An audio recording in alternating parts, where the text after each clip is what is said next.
chip one too, doggone him. Hey.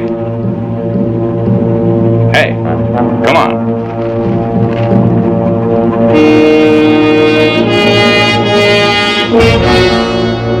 Maybe you busted something. Ah, well, the heck with it. Come on, drag him out of here.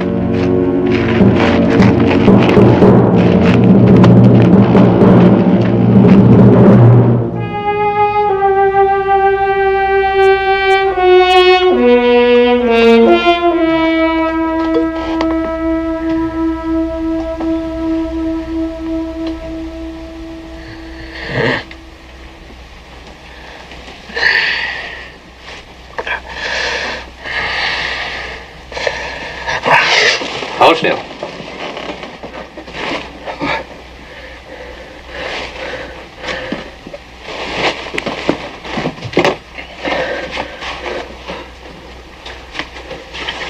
Who are you? Dr. Manring.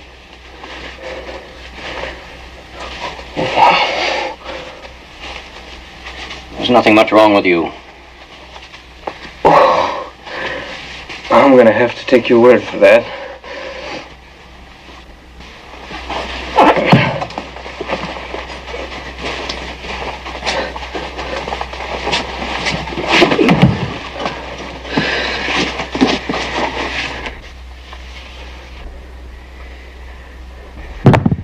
What's this all about?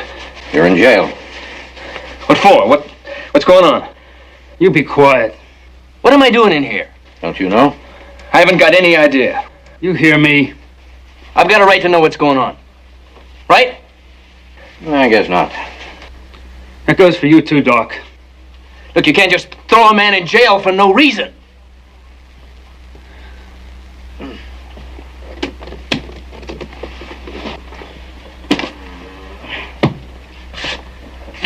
Let him rest a bit.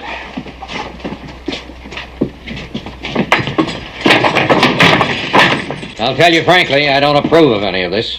Who's in charge? I want to talk to somebody!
What's going on?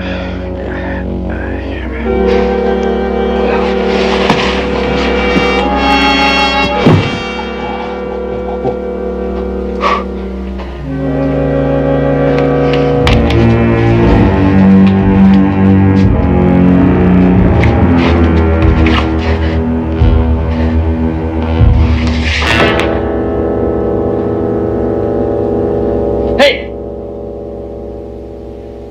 Anybody there? Hey!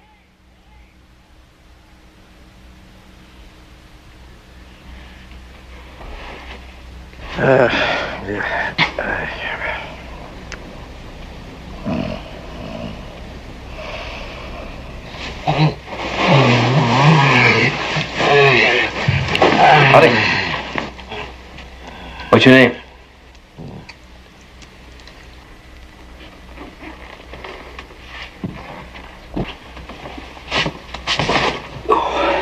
Let's see, you're eating up with curiosity.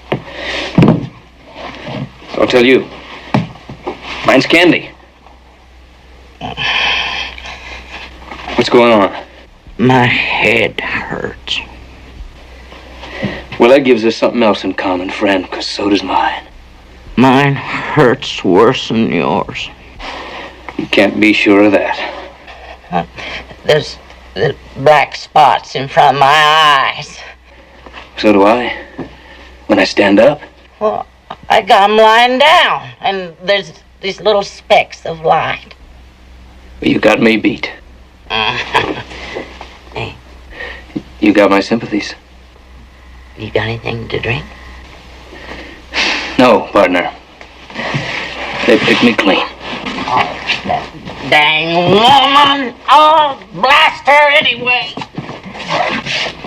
Yeah.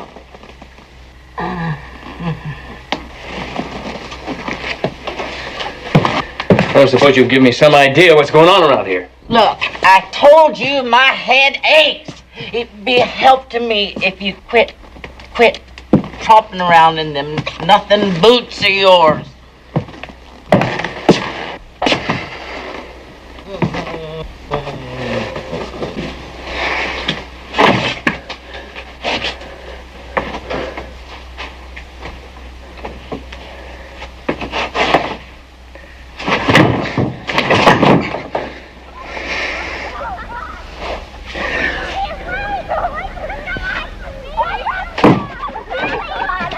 Hey, out there, hey!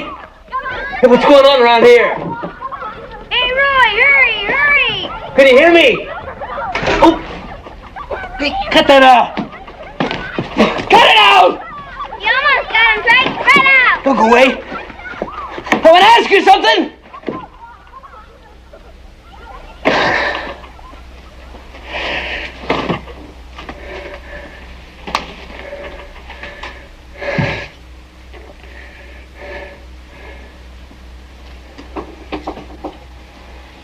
Henry Young. He was hung awful young. Henry Young. He was hung awful young. Henry Young. He was hung awful young. Henry Young. He was hung awful young. Henry Young. He was hung awful young. Handy. Sandy. Handy, Sandy, Candy, Handy, Sandy, Candy.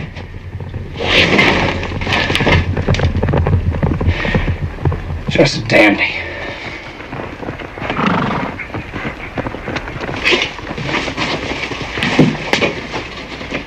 Hey, you out there! Shut up in there, What's going on? or I'm gonna come in here and shut you up. Come on, get down off that horse. You don't have to dump me off. Up on your feet. Come on, let's go. That's a ticket.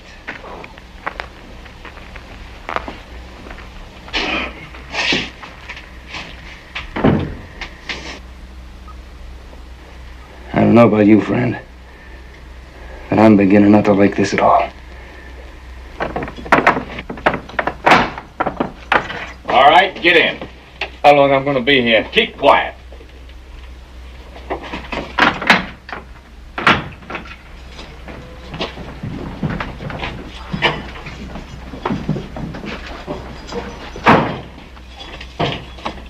Hey!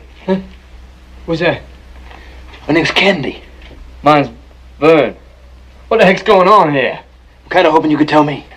Oh, Lord, Hey, what'd you do? Oh, nothing serious. I swear it. Nobody's telling me nothing. Yeah, same here. What cell are you in? Second from the end. Where are you? I don't know. Hey, stick your arm out. Can you see it? No. Wave it around. How about that?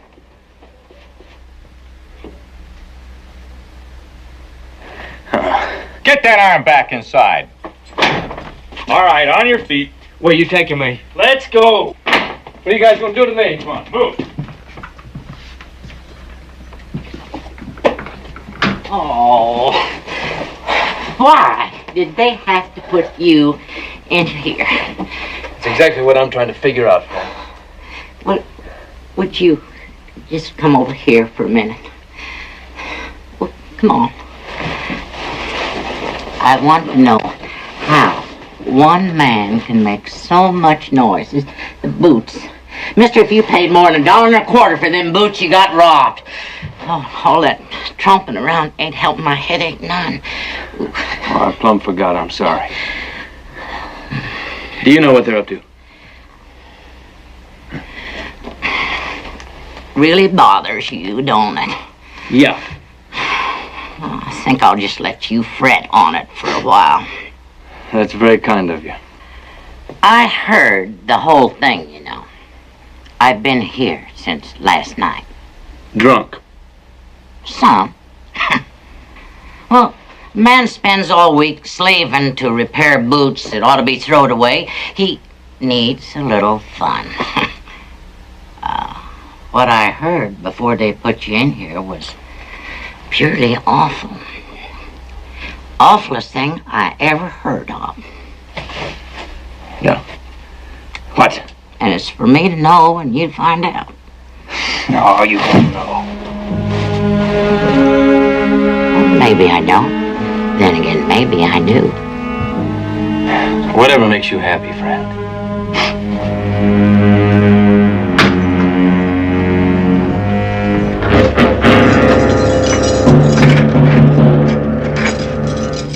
All right, you're next.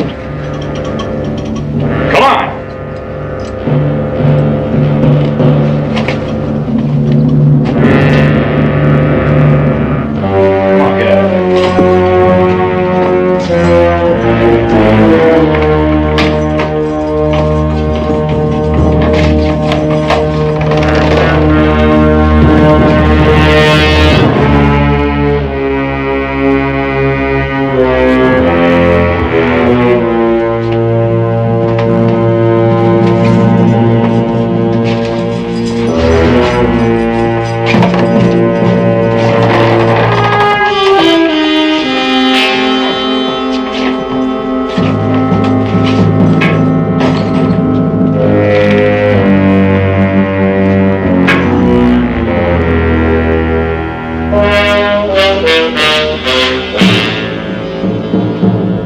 Howdy.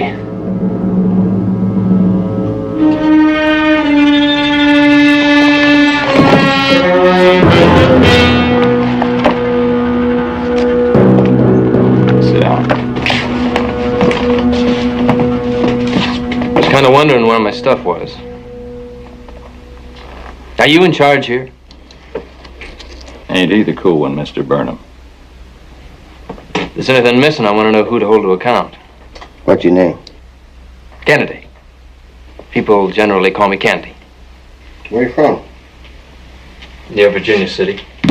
Long way. What are you doing in Stillwater? Business? Kinda. Which way'd you come in? From the south? No, from over east to here. Virginia City's down south. I don't know what you're fishing for. If you let me tell my story, maybe I can settle what's bothering you. Explain the money. I work for a man named Cartwright. Ben Cartwright? You know him, Mr. Burnham? I've heard of him. Well, Mr. Cartwright and his two sons and myself are taking a swing through here to look at breeding stock. Day before yesterday, Mr. Cartwright sent me over to Big Fork to collect some money owing him, a man named Sam Whalen. That's it, right there, $400. I left there yesterday afternoon to come on over here. I'm supposed to meet Mr. Cartwright at the hotel. What time did you get in today? Around noon. Came straight over from Big Fork. That's right. Where'd you spend the night? It's about 20 miles out. It's a little spring. By yourself? Mm-hmm. You sure you didn't swing down around south here this morning? Dead sure. I came right straight in. Anybody back you up on this? I don't know. You talked to anybody? Yes. There was one fella, an old man. When was this? About mid-morning. The place was about 6-8 miles east of here. What was his name? Haynes, Baines, something like that. Praise be. Praise be. All right. Let's just try to take it easy, Mr. Burnham. What's going on? I think my prayers have been answered. Starting to look that way. What's he talking about? That's what he's talking about right here. Yeah, money's money. didn't tell me much.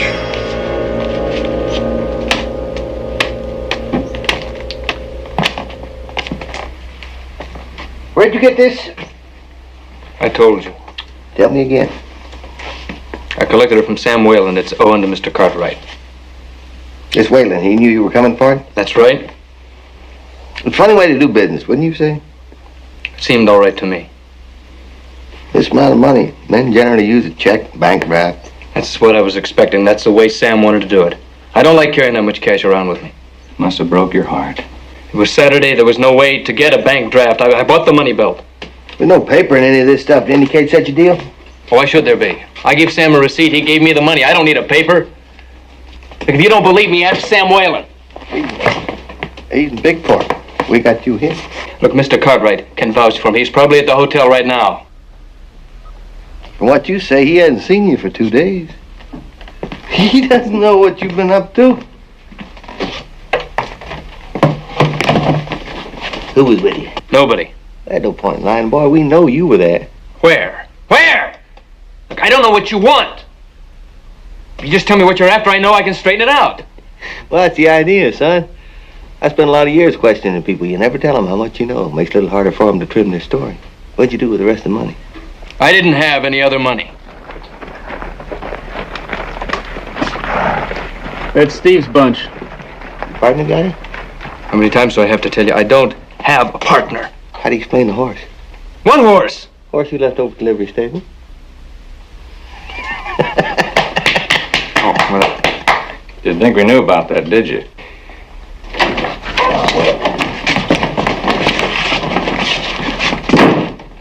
Recognize him?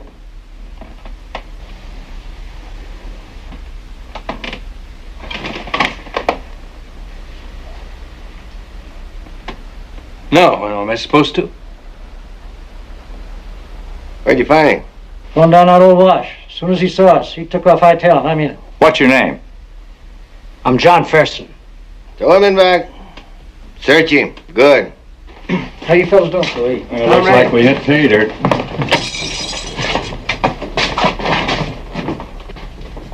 You work for this Ben Cartwright? That's right. How come you'd bring in a horse with a honeycomb brand? First thing this morning, my horse threw a shoe. I took it easy on him, but he pulled up lame, so I walked him over to this ranch. That's where I met the old man. I swapped him my horse and $1.50 for one of his. A prudent man in a strange country would have got a bill of sale. Well, it didn't seem called for. The money was kind of a good faith thing anyway. If Mr. Cartwright had the time, I thought to go back in the morning and then get my own horse back. You can go ask the old man. No. Your boy up to taking a look at him. You'll have to be. I want this cleared up. I'll go over to the dock and get him.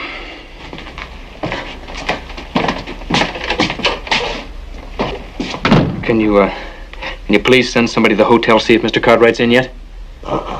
He'll come looking for me. Now listen. We're not going to have any outside meddling right now. Because you see, I passed the word. Get him out of here.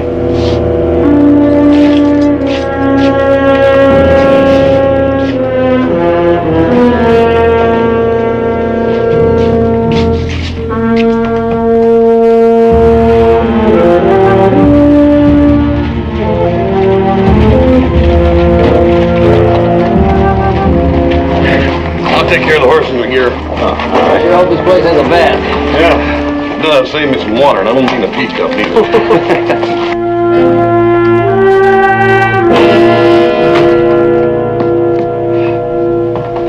Need a couple of rooms. There'll be 3 of us.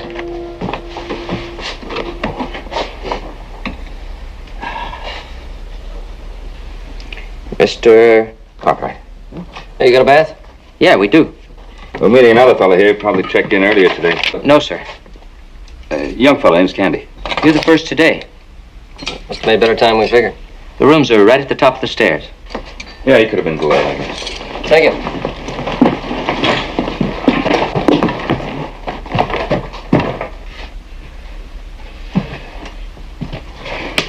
Man and boy, I have been making boots for 30 years.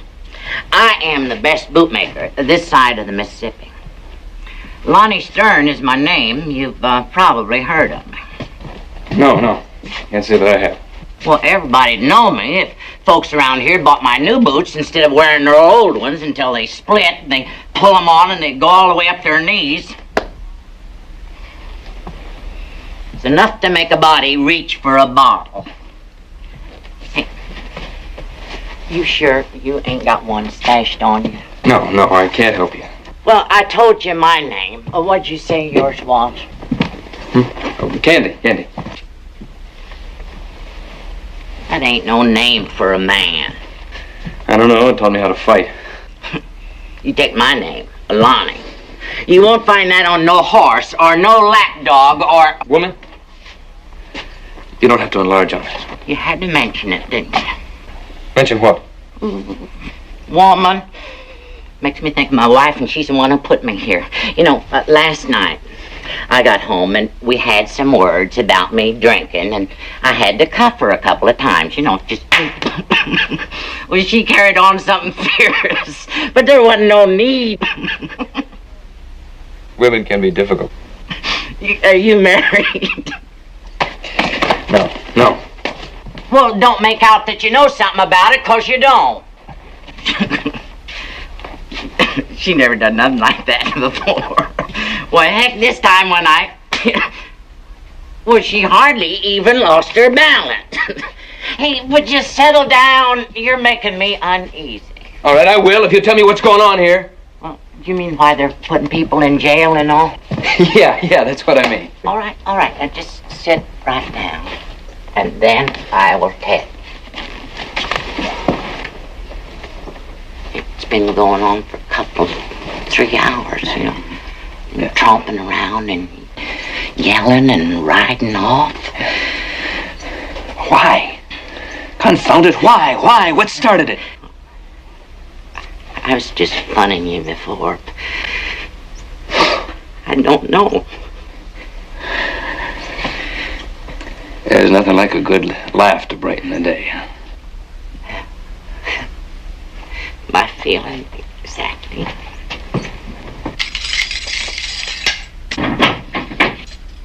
On your feet.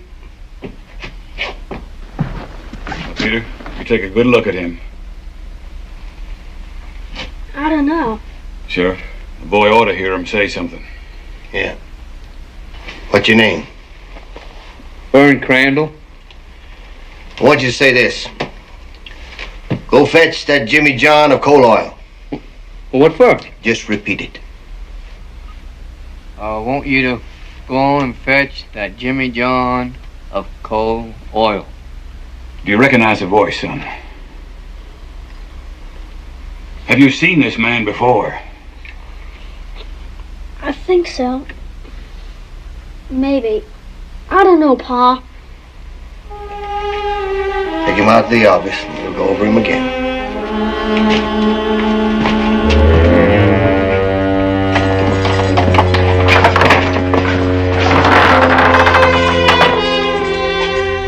What about this one? Yeah, I think so.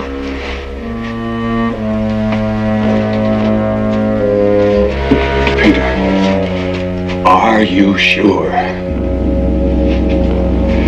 Now, son, just hold on a little longer. Then you can go back and lie down.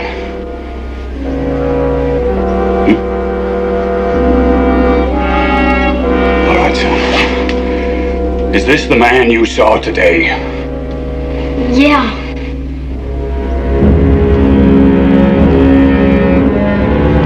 This is very important, Pete. We can't afford to have a mistake. Are you sure? Yeah, I'm sure.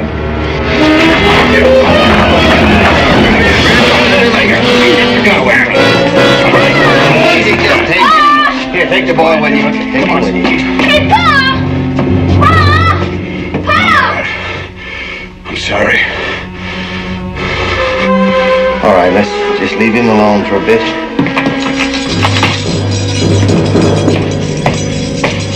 Don't worry, Mr. Burnham. We've got friends. You'll be taken care of. Don't worry.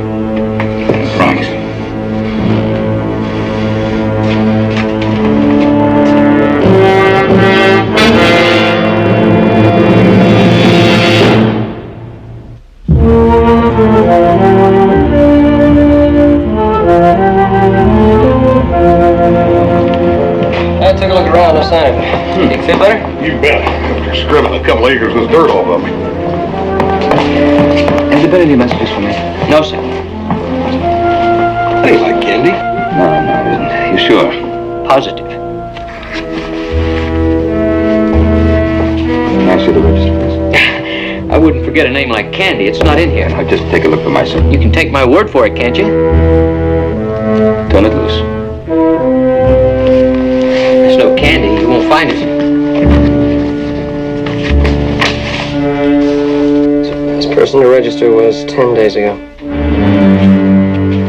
Looks like this page has been torn out. Why? The fella spilled ink on it.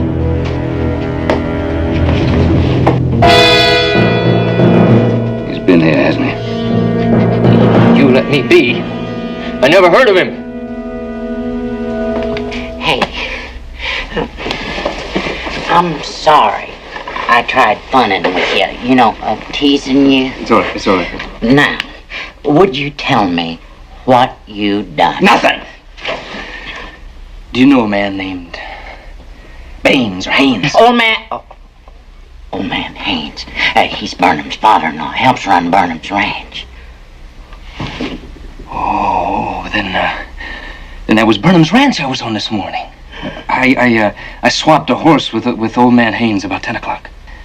But the boy pointed you out. Yeah, he must have seen me while I was there. I don't know. That poor boy, he doesn't know what he's saying. All right, come on. Was it something dreadful? I won't tell anyone. Will you let it drop? Will you let it drop? All right. Never seen such a mean-spirited man. I'll be glad to get away from you. Hey, they're gonna let you out of here pretty soon. I expect so. Sheriff knows that I'm easy to get along with when I'm sober. Look, when you get out, I want you to go to the hotel. I want you to find a man named Ben Cartwright. I want you to tell him where I am. Why should I? He'll give you some money. Oh.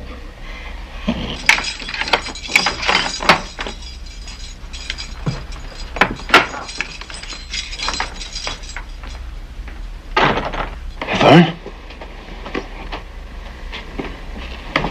Hey, Vern! I hope it don't do you too much harm. What I done. Done what? Saying I saw you up on Burnham's place with another fella this morning. But you didn't. I was alone. I had to. I shot one of Burnham's calves for meat, for pot meat.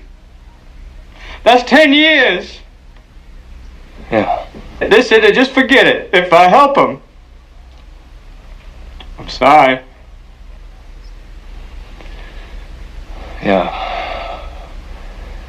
Yeah, Vern, sure. An uncommon name like that.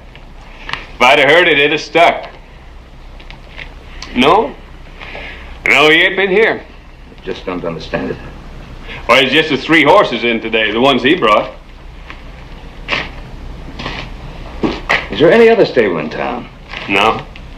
No, that's the one and only. Hey, whose horse is this?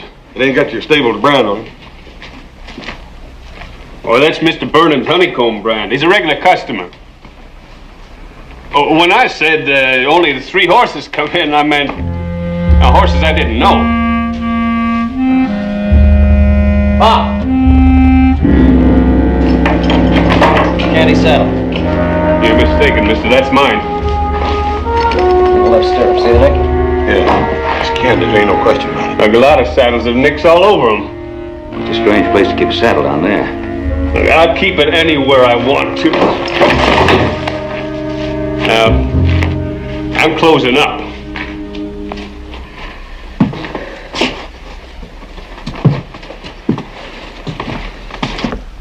Hey, how'd you get caught like that? Stupid. You weren't supposed to be over here. Was it? Plain bad luck. Where's the money? Calls himself Candy. I already believe it. Yeah, here. Take this. What's wrong? Think to myself.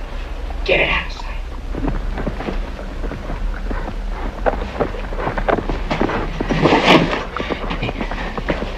Did you hear that? Hear what? The voices. I didn't hear nothing. I'm sobered up. Now, this page tore out of the hotel register. That's the one your friend wrote his name on, huh? Well, we think so, yes. And his saddle was found in the livery stable, hidden under some straw in a box stall. His? Yes. How do you know that? Was it got his name on it someplace? No, it doesn't have his name on it, but there was a nick in the stirrup leather which we all recognized. Well, all right. Let's have his description now. How tall? You think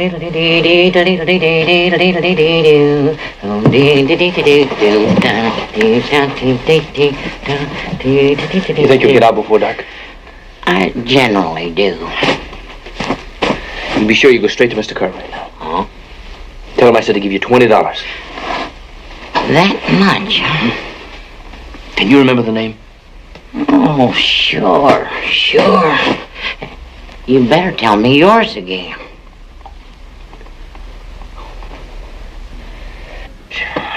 All right, now, if I see this candy fella around any place, well, I'll tell him you're over at the hotel. That's all you're going to do? Well, that's all I can do. Well, you can talk to the hotel clerk. You've already done that. You didn't find out anything. Well, talk to the fellow at the livery stable. Now, we know that's Candy's saddle. I'm not going to arrest a man for tearing a page out of his own book. For that saddle, there's probably 100 of them around. Got nicks in them one place or another. Your friend is probably going to show up any minute now and wonder why you fellas are making such a fuss about him.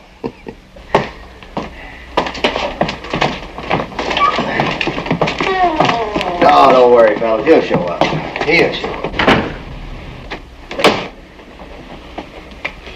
I appreciate that, Harry. I don't want interference any more than you do. Why don't we get this Candy back in here and really bear down on him? Yep, may as well let Lonnie out, too. We ought to be sober by now.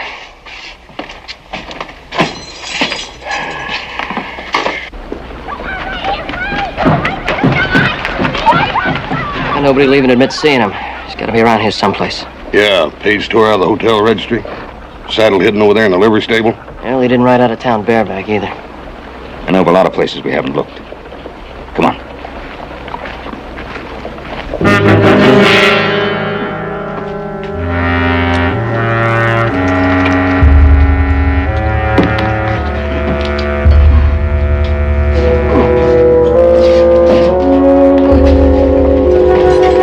You go home now, Lonnie. Try to stay out of trouble. Yes, sir. Nice knowing you, Bob. Oh, yeah, it was. Hey, Lonnie. No need to do a lot of talking about things. You get my drift? Uh-huh.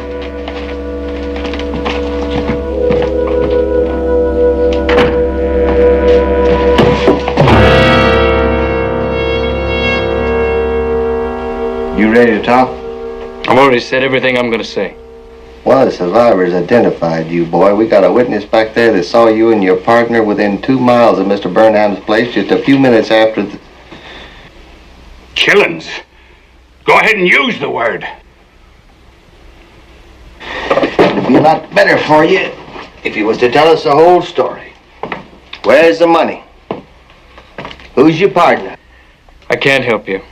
I think I ought to tell you, son, Mr. Burnham here has got his heart set on a confession. I don't have a lot of faith in courts, mister. But you are not going into one without a confession. Signed, sealed, and delivered. I'm not going to say another word until I see Mr. Cartwright. Open up! Open you up!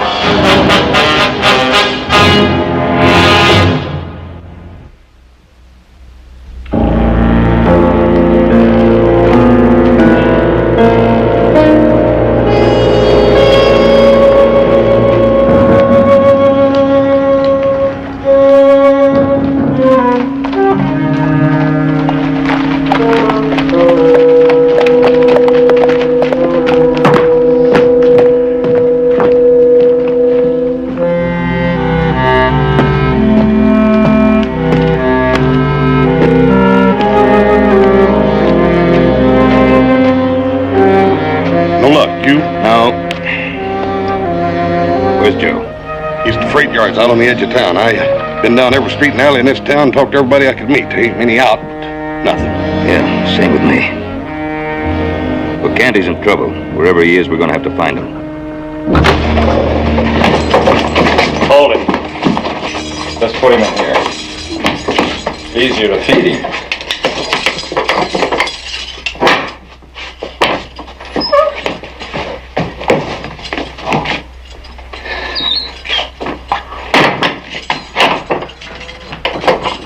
Looks like they worked you over pretty good. Yeah. Have they gone? Yeah.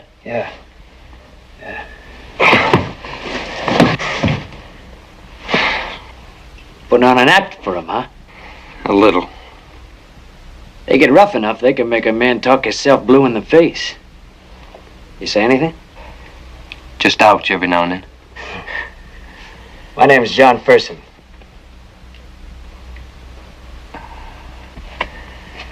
My name's Candy. None of them knows what he's doing. Temporary deputies. Ah, that's about what I figured. Nobody will tell me why. A couple of fellas robbed Burnham's ranch this morning. Killed his wife and her father. Then burned the place down around them. No wonder they're so stirred up. How come you knew about it? One of the fellas picked me up this morning, told me. Oh. I kind of got the idea that that sheriff was a bear on everybody being closed-mouthed. Yeah, well, I guess he didn't get to everybody.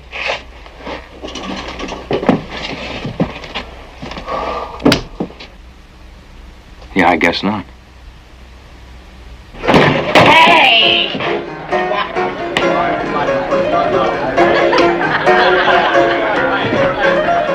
I'll be right back.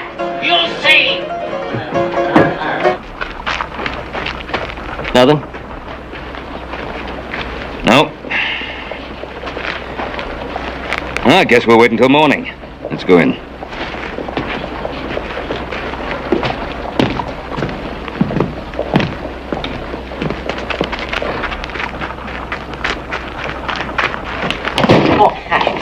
Where is Mr. Cartwright? Oh, come on, where is Mr. Cartwright? I'm Ben Cartwright. Give me, the $20.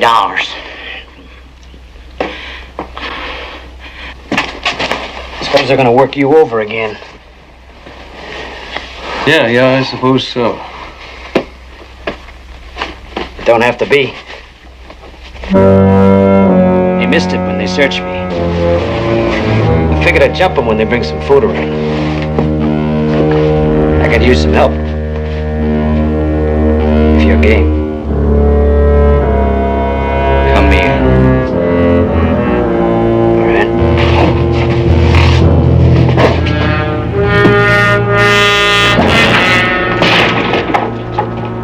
You lied to me. You got Candy locked up in jail right here. All right. And he's gonna stay locked up. On what charge? Robbery, arson, and 2 murders. Oh, that's a pack of nonsense. What's this all about? Doesn't concern you. Oh, yes, it does concern us. Candy works for us. And we want to talk to him. Not while I'm still investigating, mister. And when that's done, he can talk to anybody he wants to, not before. What about bail?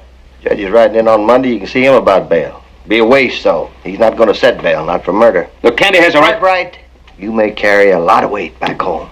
But around here, you're just another loud noise. I'm busy.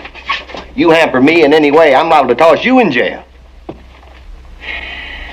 there any lawyer in this town? Yeah, Ed Phipps. But if you're gonna catch him sober, you better hurry. He starts drinking around noon.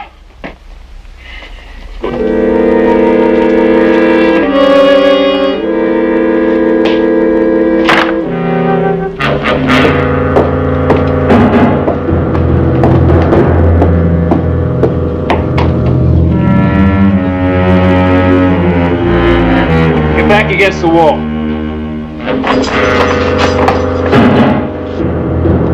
I say get back. He don't feel so good.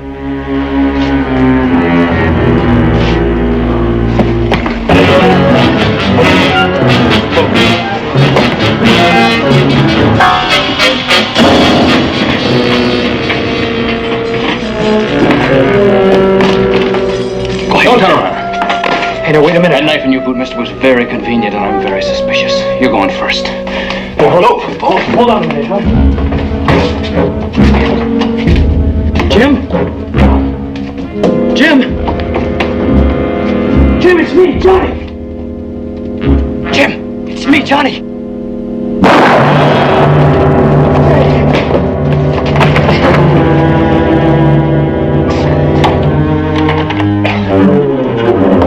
Hey! The killers are trying to bust out of jail. Come on, we need some help. Over there. Come on. Sit. A friend of yours out there. Jim, he tried to kill you, mister. No, he's still trying. No, you're mistaken.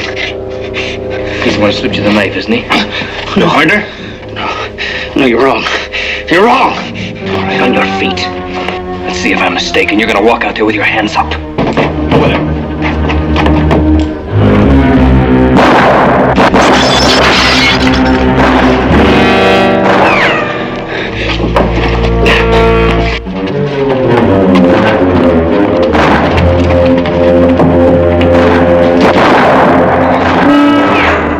All right, mister. Start talking. What's going on in there? That killer, that Candy, and one of the other prisoners got guns. They're trying to escape.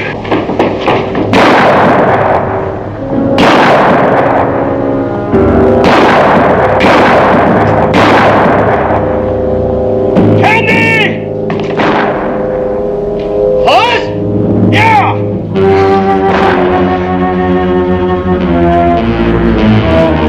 Tell them to hold their fire! We're coming out with our hands up! We got something to tell the sheriff! Sheriff! It's Ben Cartwright. I want to talk to the sheriff. Over here, Cartwright. I want to come over there. Unarmed. Hold your firing. All right, Cartwright, come on.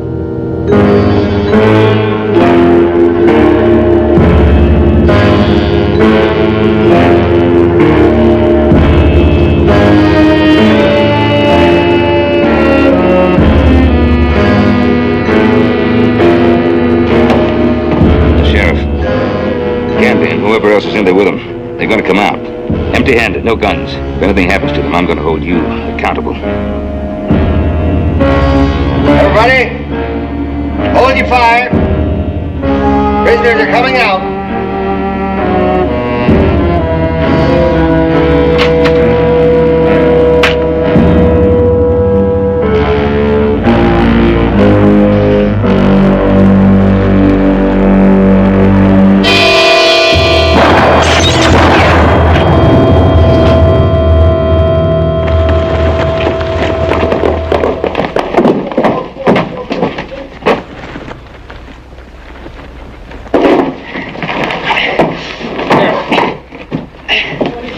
Sheriff, that's one of your killers.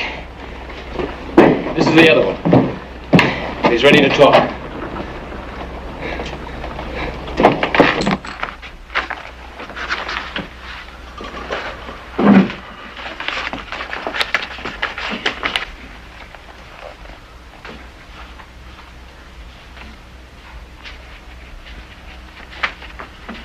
Everything's there. It's all cleared up now. Jim's owned up to it, where he hid money, everything. I've known Jim Hale half my life. I trusted him. Well, turned out all right. The right men in jail, nobody hurt.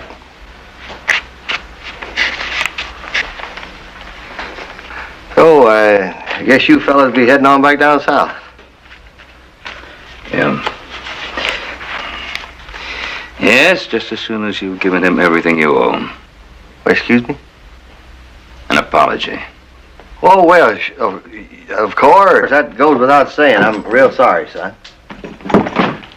All right. Well, boy, you can understand how it is. I'll try. But don't you count on it. The law presumes a man to be innocent until proven guilty. Had you gone along with that, you wouldn't have to apologize.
Ben, you're sure we can get back in at least 2 weeks now, ain't you? Oh, of course. Now, quit worrying, Roy. The San Francisco court has a trial scheduled. Shouldn't take more than a couple of days. Not with your testimony. I'm always glad to help out, you know that. Especially as long as you're paying all expenses. Yeah, well, it'll still be worth it. Just to get those timber sharks behind bars. I know what you mean. Yeah. Hiram! Where in the blade's that westbound stage at? Oh, yeah, the stagecoach. Well, it's late. No, it's don't late. tell me something I already know. What's got into you anyway? Oh. You're as nervous as a polecat in a perfume factory. Here she comes, Roy.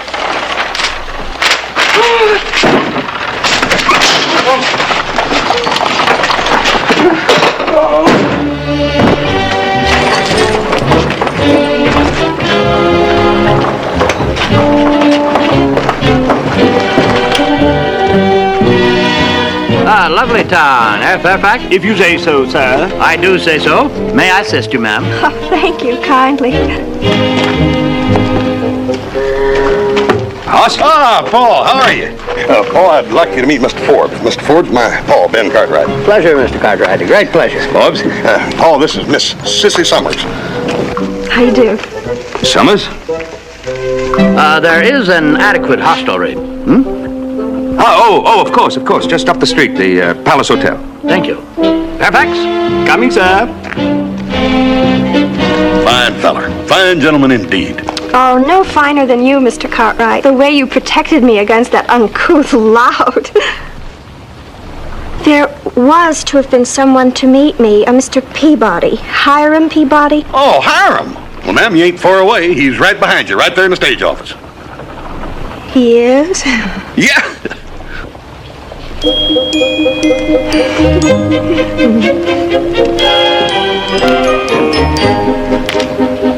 Right in there? Right in there.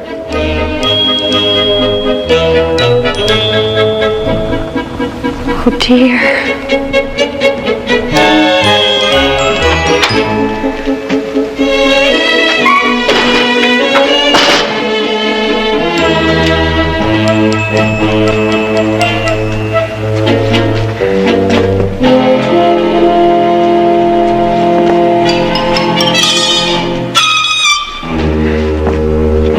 I'm sorry to do this to you, Ben, but I can't go after all. What do you mean you can't go with me? Without you there, I don't stand a chance of winning the case.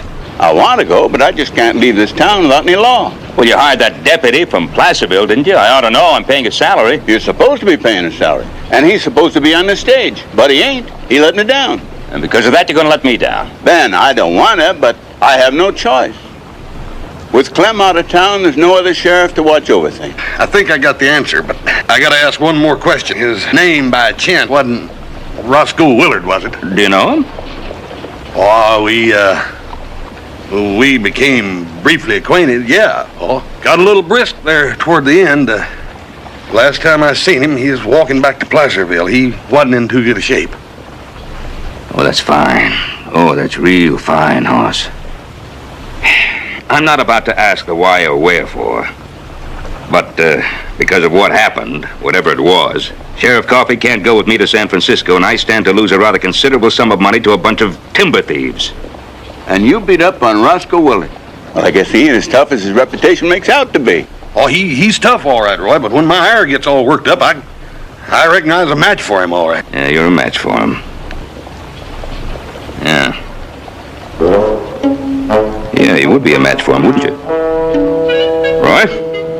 Yeah, Hoss, raise your right hand, please. Oh, wait a minute. Now, I ain't gonna be no sheriff, Paul. Raise your right hand. Oh, Paul, I don't Raise wanna go your around right asking hand. people. Paul, Raise it. I do.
You were sheriff of Virginia City. I didn't either, Miss Summers. I didn't either. Hey, did you find Hiram? No, I didn't. He's not in his office, like you said. That's funny. Well, no need to fret. He's around here someplace. Old Hiram's one of our most dependable citizens. Well, I knew he would be. Do you know him well? Hiram? Oh, shucks, ma'am. Everybody in town knows Hiram. Fine fella. He don't drink or cuss or do none of them bad things. Goes to church every Sunday, sings in the choir, second tenor. You don't know how good you make me feel, Mr. Cartwright. I mean, Sheriff. See, I just wouldn't marry him if he weren't all those things you said. Marry him? You and old Hiram? You gonna get married? Ha! Well, I'll be that burned. You talk like you ain't even met him. I haven't exactly. No, we've corresponded for over a year, and one thing led to another, and finally he wrote to me and asked me to come west and be his wife. He's a mighty lucky feller, ma'am. But where can he be? Oh, he's probably just on an errand or something. He'll be back directly. I'm so anxious to meet him. In the meantime, I'd best get a hotel room. Would you help me with my luggage? Oh, sure thing, ma'am. Which one of these is yours? All of them. All of them? I can certainly see why they made you sheriff, Mr. Cartwright. Yeah. I bet nobody'd ever try to put anything over on you. It ain't too easy.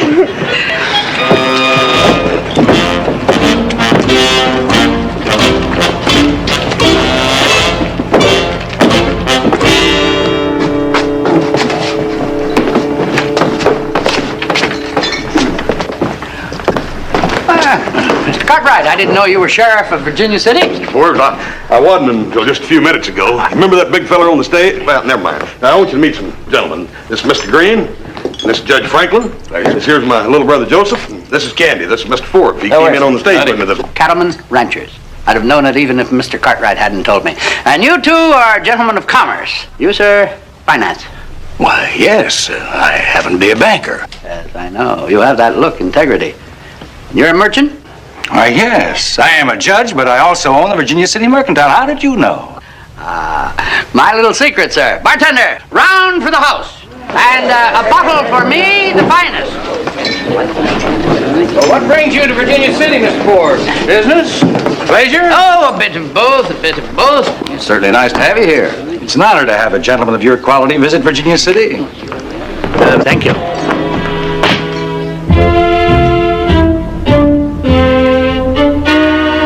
clumsy dolt. I'm terribly sorry. Gentlemen, I must ask you to forget what you have just seen. Of course.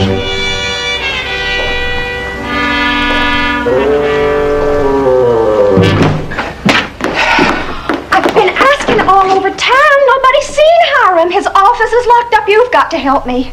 Me, ma'am? Well, you're the sheriff, aren't you? Yeah, I reckon I am. I don't feel very sheriff at the moment, though, Miss Summers.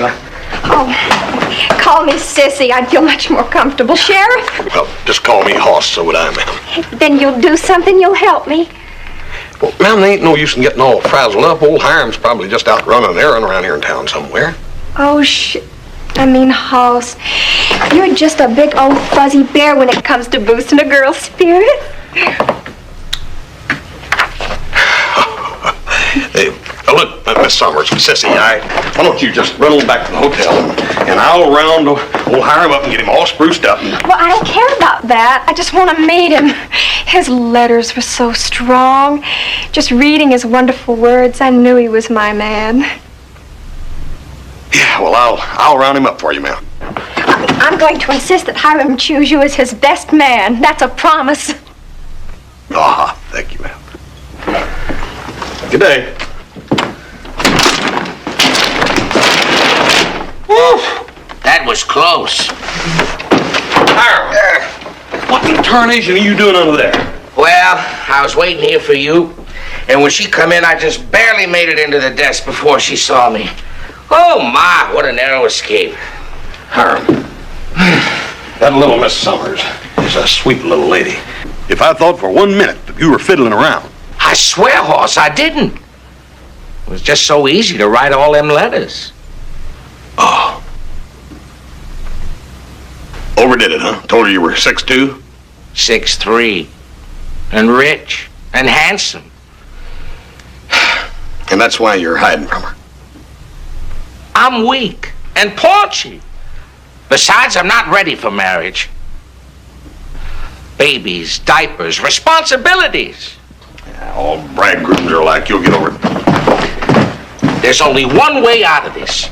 You gotta put me in jail. If she thinks I'm a criminal, she won't have nothing to do with me. Oh, Hiram, you a criminal in jail? Why, that's ridiculous. My job is putting people in jail that are real criminals, that really break the law. All right, then. Then I'll just have to break the law. And I can't think of a better way to start than by attacking the sheriff. Now, you put up your dukes. Oh, Hiram.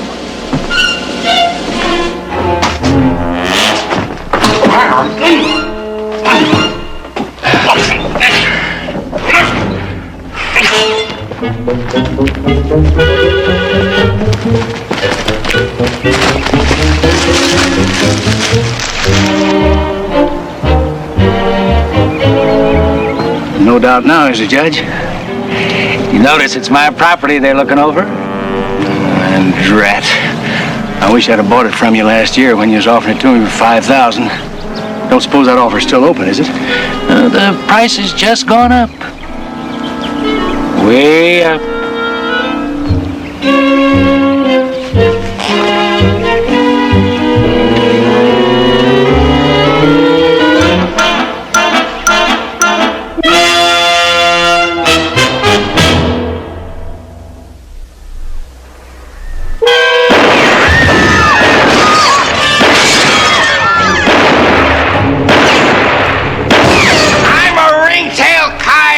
It's my day to howl. Hiram. Oh! Lock me up, Sheriff, before I shoot somebody. He could have blown our heads off. Look at the damage he's done. He'll pay for it. Yeah, you bet he'll pay for it. Give him 30 days to think about it. I'm the sheriff, and I'll decide what's going to be done with him. Right now, I'm going to take him home and pump some coffee down and give him some talking to. Coffee? Talking to? What kind of a sheriff are you? Listen, I demand that you punish this booze. So do I, and I know my rights. Of course you do. Come on. I ain't going home. Hey, you can't make me. Hiram, I'm sure going to try. Hey. Here, Hiram. Gulp up down and go home and sleep it off. I'll make up some excuse to Miss Sissy. You bring her in here now. Let her see what a no-good drunken bum I really am. She'll go home a wiser girl. Hiram, things will appear a lot different than tomorrow after you've shaped up. And you're going to shape up, because you're going to meet her tomorrow, whether you like it or not. Meet her tomorrow? But, Hoss, wait! I'm not going to like it.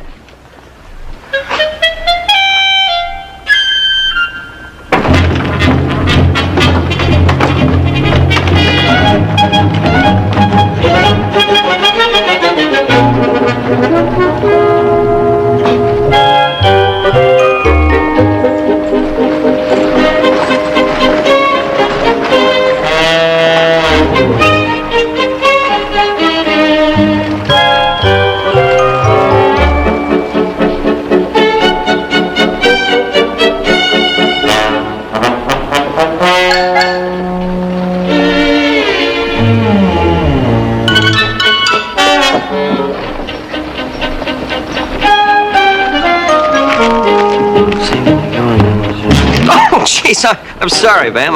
Reading the paper, didn't see your parasol there.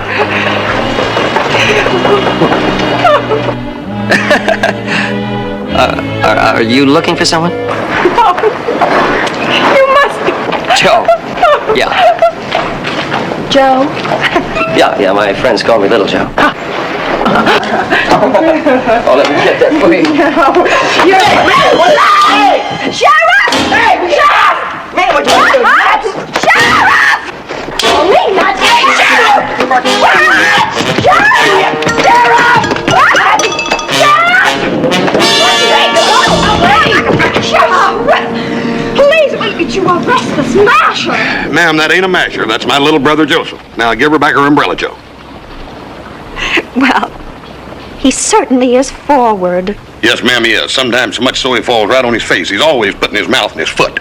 That's foot in his mouth. Yeah, well, you'd know about those things. Anyhow, Joseph, this is Miss Sissy Summers, and she's engaged to Hiram Peabody. Well, it's a real pleasure to meet you. Well, you're forgiven, Mr. Cartwright. Oh, thank you. I can't stay mad at the brother of my big old fuzzy bear sheriff. Did you say big old fuzzy bear? Just cut it out, Joe. That's enough now. Cut it out. Oh, don't worry. I'm not going to tell anybody. Just a few close friends, 5 or 6. Candy. See you, Fuzz. Oh, I shouldn't have said that, Hoss. I'm embarrassed. Oh, that's all right, ma'am. He's always ratting me about something. Now, more important things. I found Hiram. Yeah, he just had some legal matters he had to tend to. Oh, of course. He wants to take care of all his business so that we can enjoy our honeymoon. The wonderful man. I knew he'd be the thoughtful kind. Yeah, he's doing a little thinking, all right. You get to meet him in the morning. Oh, my knight in shining armor. Yeah, I'll be home all night shining his armor. What? A toast to these dear ladies for their kindness to a stranger. Fairfax? Yes, sir. I shall remedy that at once, sir. It is our pleasure, Mr. Forbes. When we planned this picnic, it was so you wouldn't be a stranger. When we found that you were going to build a resort... Oh. Gentlemen, I thought you were going to forget what you were not meant to see. We did. That is, we didn't tell anybody but our wives. Not another soul, and they won't tell anyone. We saw you out there surveying that land. We were just riding by. Since you're interested in that area, we thought it'd be a good time now to have a talk about it. To be blunt, Mr. Forbes, we'd like to invest in your project. Yes, I'll even take stock for the land. I was asking $25,000 for that tract, but yes, I'll take $20,000 in stock. And sorry. My firm is backed by a syndicate of Kansas City bankers. We are amply financed, and we will absolutely not sell any stock. Well, it seems to me that you would want local people to invest in your project. That way the people of Virginia City would want you to succeed and would help. Yes, well, that is a valid point. Uh-huh. Yes, I will need the cooperation of the local bankers. Fairfax? Yes, sir. Yes. Local investments, huh? Well, I'll have to have time to think that over. I'll give you my answer in the morning. In any case, you will all be my guests at the opening night party. Fine food, 2 orchestras from Paris, France. Champagne, brandy. Fairfax. Yes, sir. And when I have finished this resort hotel, I shall go on to greater things. To San Francisco, Sandwich Islands, perhaps even China. Fairfax, it is my ambition to build a chain of resort hotels circling the globe like a glittering necklace. Fairfax. Yes, sir. If I may say so, sir, there are pressing matters at the hotel awaiting your attention immediately.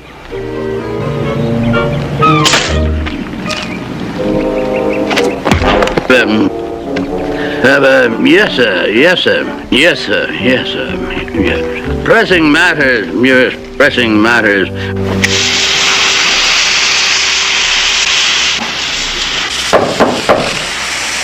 Just a moment, please. Thank you very much. Don't forget, burn the trousers and you pay for them. Well, after a day like this, I could do with some brandy. After destroying that wine at the picnic, I think not. Another drink and you would have built a hotel on the moon. Oh, those two chuckleheads would have bought some stock there. On the contrary, you could have spoiled everything. Those two chuckleheads are rich, important men. They lead, Virginia City follows. And another thing, you're ad-libbing again. From now on, you say the lines I wrote for you, not another word. Just a little drink. After you polish my boots, memorize your speech for tomorrow, maybe. My syndicate is convinced that your crystal pure meadows and green meadows and crystal pure air. Oh, yes, sir. My syndicate is convinced that your green meadows and crystal pure air. Just a little drink. Not yet. Out.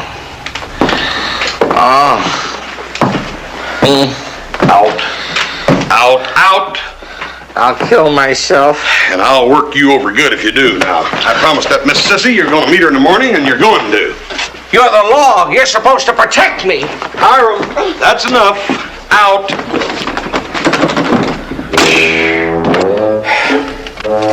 Wanted.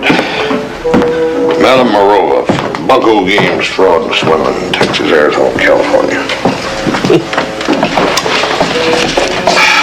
Wanted. $10,000 reward for murder. Art Merklin. Wanted. For horse stealing, Billy Barker. $100.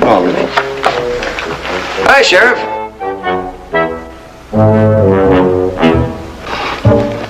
Howdy, boys. Hey, we just saw Hiram run out of here like his coattail was on fire. What'd you do? Yeah, well, I had to send old Hiram along home. Well, your voice is a lot deeper now that you're the sheriff. It is? It is? Hey, speaking of going home, we're heading back. You want to ride with us? Well, I'd like to, boys, but the weight of the badge, the responsibility of my town, I gotta stay here with it. It's heavy, I know. It's a shame, too, because you're going to miss a fantastic meal. Now, Hop Singer's done a wonderful job. He's making a whole mess of chicken and dumplings. Well, I'll tell you, you're both gonna miss it if you don't get out of here and leave me alone. I got things to do. Yeah, we better let you get back. Thanks for the protection. Yeah, feel safe. See you later, Harold. Night, you big old fuzzy bear, you. I don't believe it. Oh, you're a big old fuzzy bear. No, I mean this. Don't believe what? You know that nice gentleman, Mr. Forbes, that rode in on the stage with me? Yeah, he's a real nice man. What about him? I think I gotta arrest him. Of course you gotta arrest him. You're the sheriff, aren't you? What?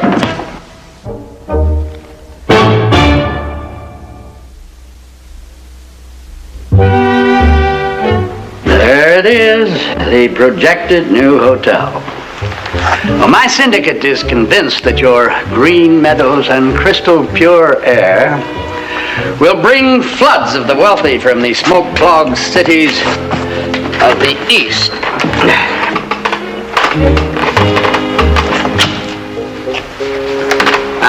Now then, who's first? Step up. Yes. I'll take $100 worth of that stock. Here you are, sir. Thank you.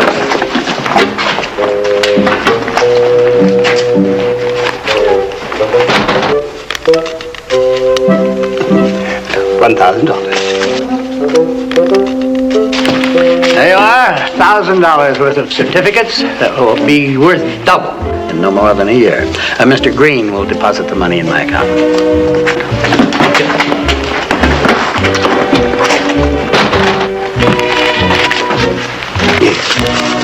$300. You want it? $300.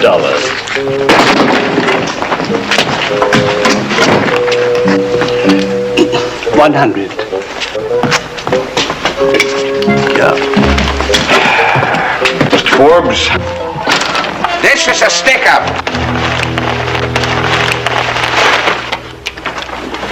Reach for the sky or taste lead.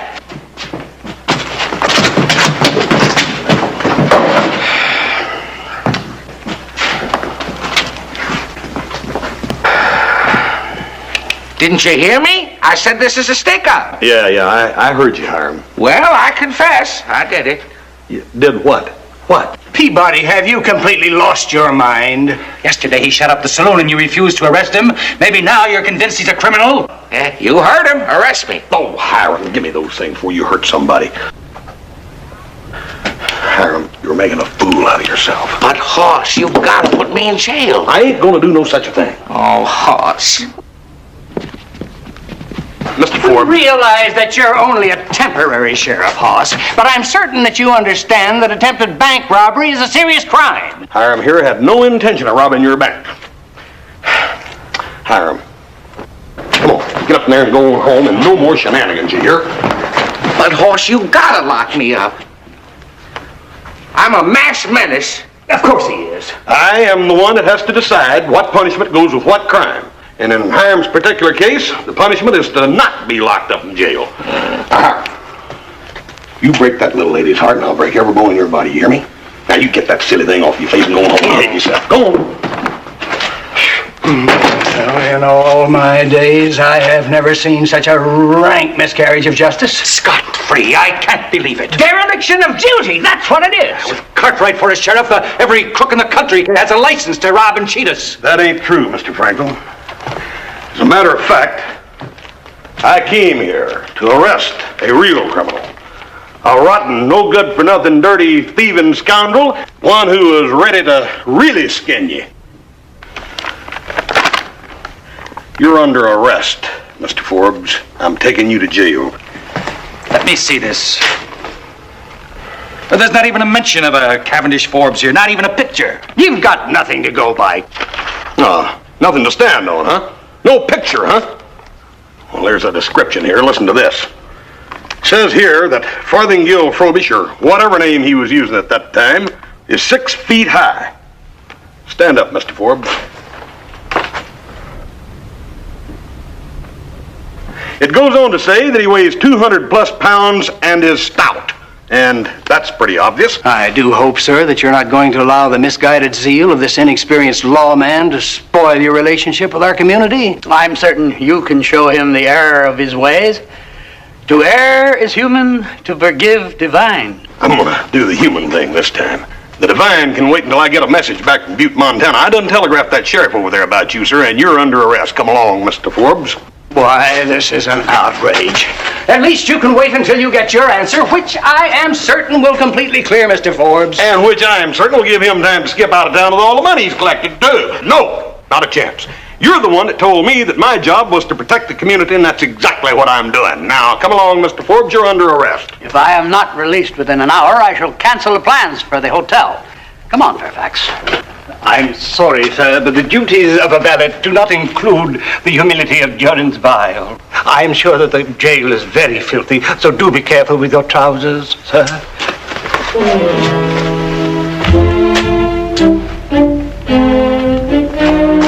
Come along, Mr. Forbes. Mr. Cartwright, you haven't heard the last of this. Not by a long shot.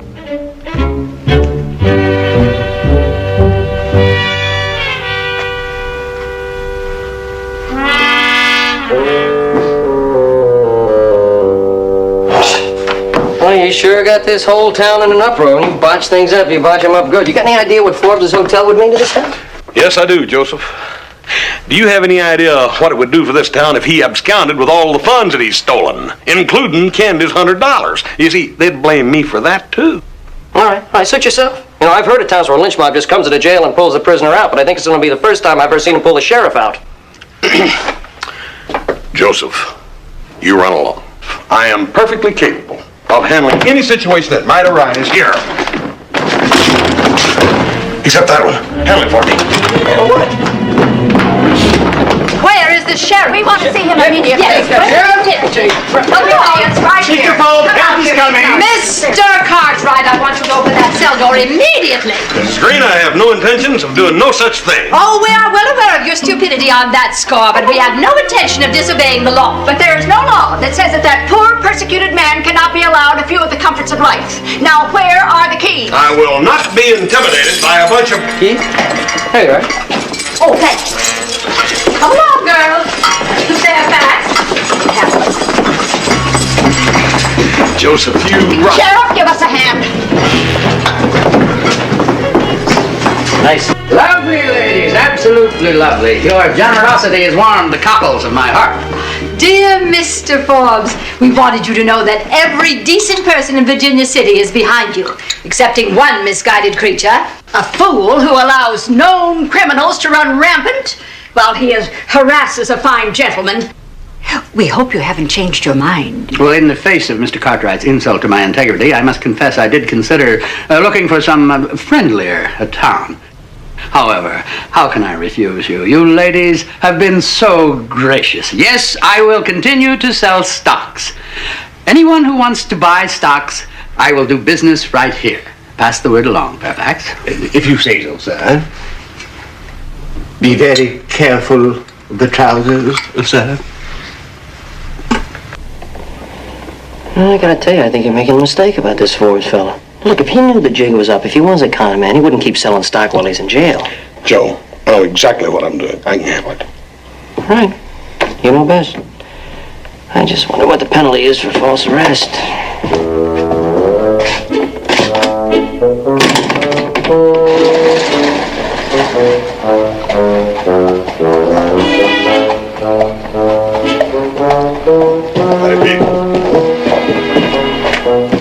For the third time today, there ain't no answer to your telegram.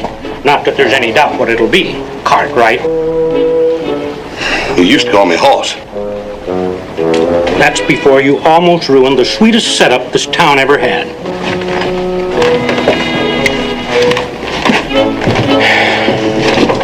Hi, Lee.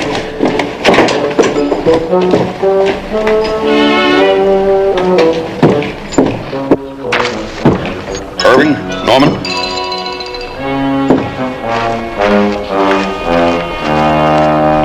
Sheriff Cartwright, Oh, hi, Miss Summers. I thought you were going to find a Hiram for me. You mean he hadn't... Well, you see, ma'am, I've been terribly busy, and I just... He doesn't want to see me, or he has seen me and he's changed his mind. And I sold my millinery shop and I came out here. I thought I was going to be married. No.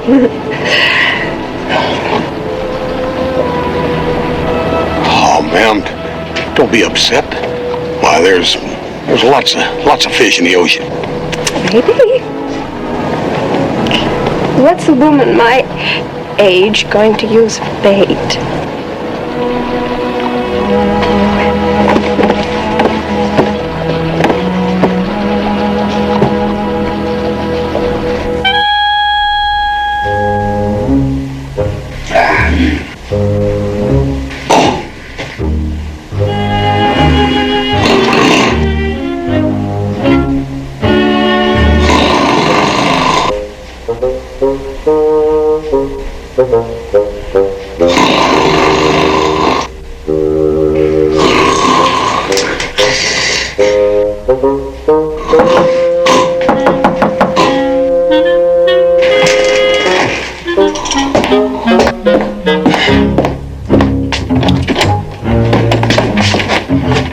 generally wait to deliver night wires in the morning, but I know you're anxious to read this one. From the expression on your face, Albert, I don't think I am. I don't imagine you are, but I rather savor the words myself. From Sheriff A.J. Mulligan. Yeah, well, what does it say? Just tell me what it says. Sylvester Cromwell was apprehended by me 6 months ago. He stood trial and was sent to territorial prison for 10 years.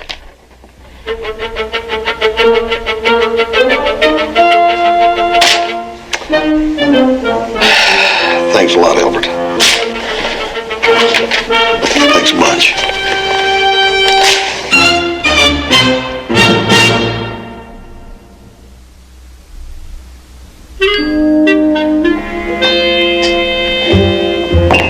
I should never let him go, Joe. The man's a crook, and I know it. Oh, will you stop worrying about it? Eat some chicken. A hot thing fixed it special for you. It's fantastic. I ain't hungry.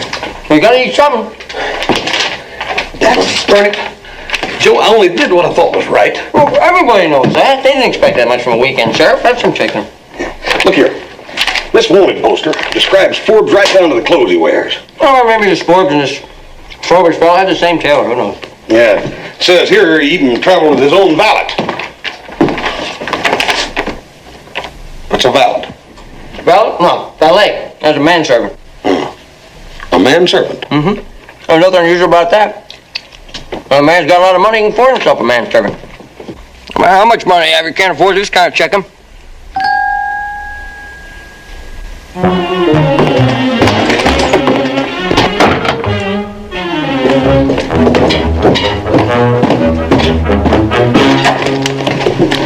Just going to lunch, Cartwright. That's Sheriff Cartwright, and don't you forget it. I won't have to remember long the way things are going. Yeah? You get this telegraph sent off pronto, or you ain't going to be a telegrapher long, neither.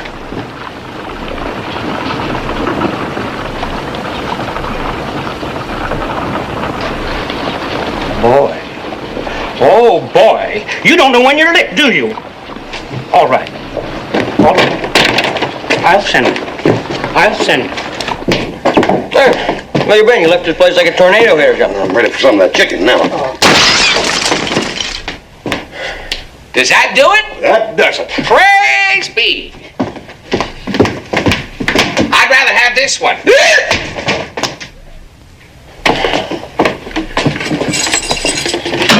Hey, Sheriff, you go on back over to the hotel and bring Sissy over here. When she sees me like this, maybe she'll go away. And I'll pay for the lamp, of course. You betcha you will, and you're going to stay in there 30 days. 30 days. That's right. Hey, Sheriff, what if she won't go away? Can you make it 60? Yes, this is the exact spot on which the hotel will be built. Thank you, ma'am. Fairfax, give the lady her bonds.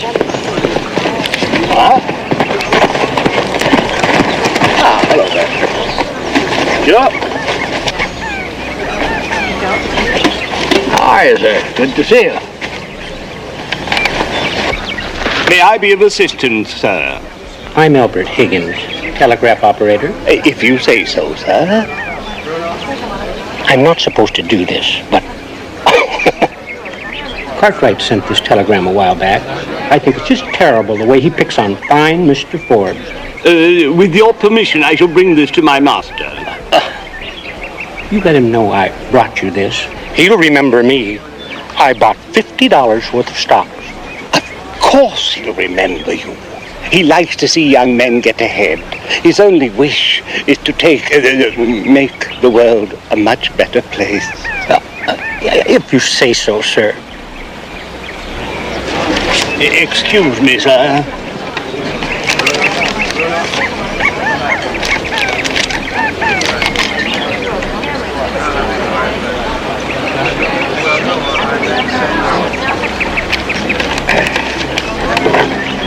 Pardon me? Judge Franklin, Mr. Green. Yes, Mr. Forbes. You have a most efficient telegraph operator, gentlemen. I just received a message from my syndicate in Kansas City that dictates my immediate return. Got trouble? Oh, no, indeed. They're more anxious than ever to get construction underway. I'm afraid that a good many of your good friends will have to wait till my return to purchase their stocks. I shall, of course, take the money that's already been invested with me in cash. All cash, Mr. Forbes? Why, there's over 100,000. Won't a bank draft do? Well, I'm afraid I will find it rather difficult to convince my syndicate to share in the profits with any of you good people. Now, cash talks. A bank draft drawn on a bank unknown to them might make them hesitate. Makes sense, Green. Of course it does. You think I'm inexperienced in finance? I'll get it ready for you right away. Fairfax, find out what time the eastbound stage leaves. I already know, sir. In 2 hours, 3 o'clock. Thank you, gentlemen. Just take it all over to the stage office, please.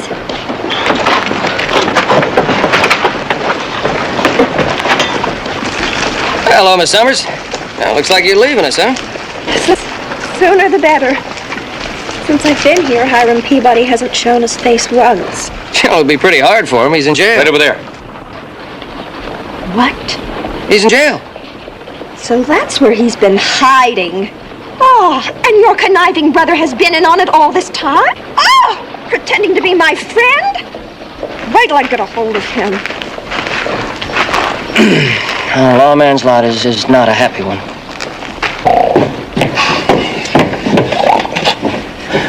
Anything yet? No. And why don't you quit pestering me? Dad, burn it. There's been plenty of time for an answer. That stage is gonna leave in 5 minutes. Well, now, ain't that a shame? As if anything was going to come of your telegram anyway. Well, that might be it. As if it was going to do you any good. Albert, can't you move a little faster? I'm moving fast as I can.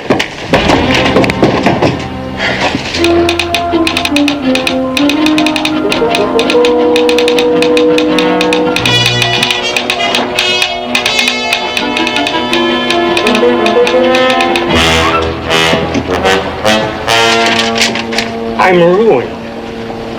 My life savings. My friends, my good friends, I shall return shortly to build the hotel which will bring great wealth to your fair city. The sooner I leave, the sooner I'll return. Move along, driver. You're under arrest, the both of you. I beg your pardon, sir. You bumbling boob. Now, Cartwright, you leave them alone. They're crooks and I'm locking them up. Tell him, sir. Tell him that if he doesn't release you immediately, there'll be no hotel built in Virginia City. If you don't release us immediately, there will be no hotel built in Virginia City. Did you hear that, Cartwright? You're going to be minded. The last time you're going to be you don't understand.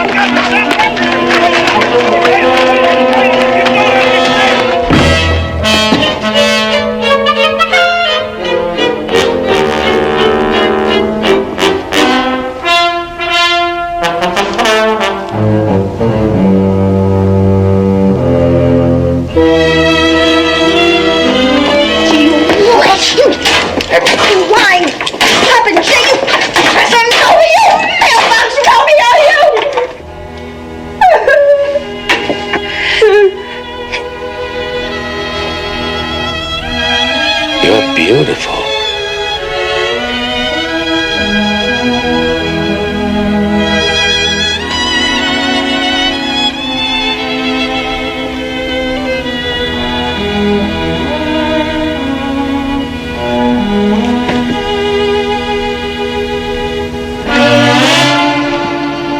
You are through, Cartwright.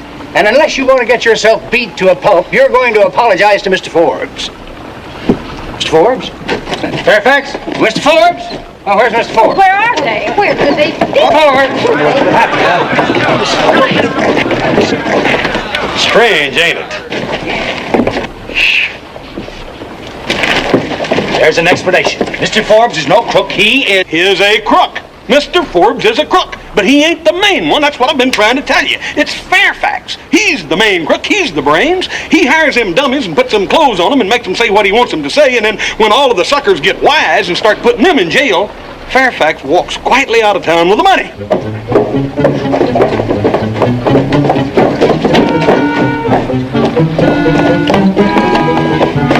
Give me the bag. I stand a better chance alone. We can meet up later. No, you don't. You said that to the last man that wore these pants, and he was in jail for 1.5 years. Now... Come back, you thief!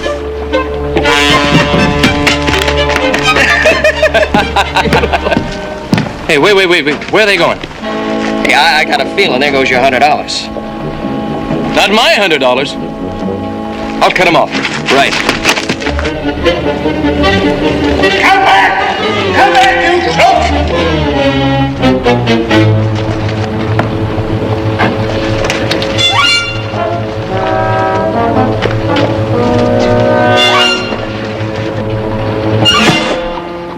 Moreover, if I I'll handle this. Well, if you knew they were crooks, why'd you let them get away? Why did I? As district judge, I order you to go after them. Nail them, Sheriff. Well, what are you waiting for? Mr. Franklin, Judge Franklin, you seem to forget I ain't the sheriff no more. Mr. Green done took my badge. Let's go get him ourselves. Are you going to let this turn into a vigilante town, Cartwright? Now, you were made acting sheriff and no one can take your badge away except myself. Now, if you don't go after them, I will. But, Your Honor. Your Honor. Your Honor. Judge Franklin. Judge...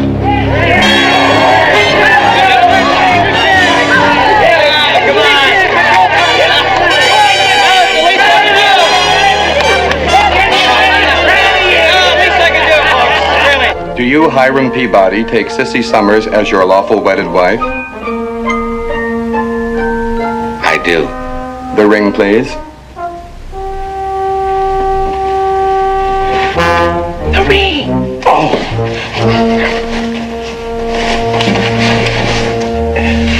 Place the ring on her finger, please, and repeat after me. With this ring, I do thee wed. With this ring, I do thee wed. I now pronounce you man and wife. You may kiss the bride.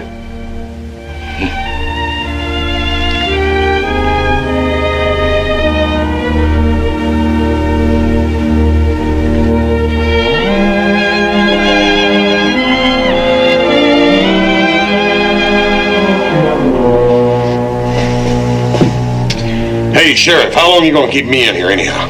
30 days. Next time you hit somebody, don't hit the judge.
Not guilty.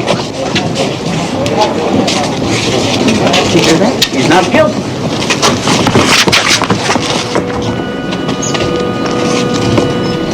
Griner is guilty. He shot and killed an unarmed man. That jury acquitted him. But I didn't. And I'm not about to. Hey, John. John! Not guilty! Not guilty! They say he's not guilty! Jury's turned to do!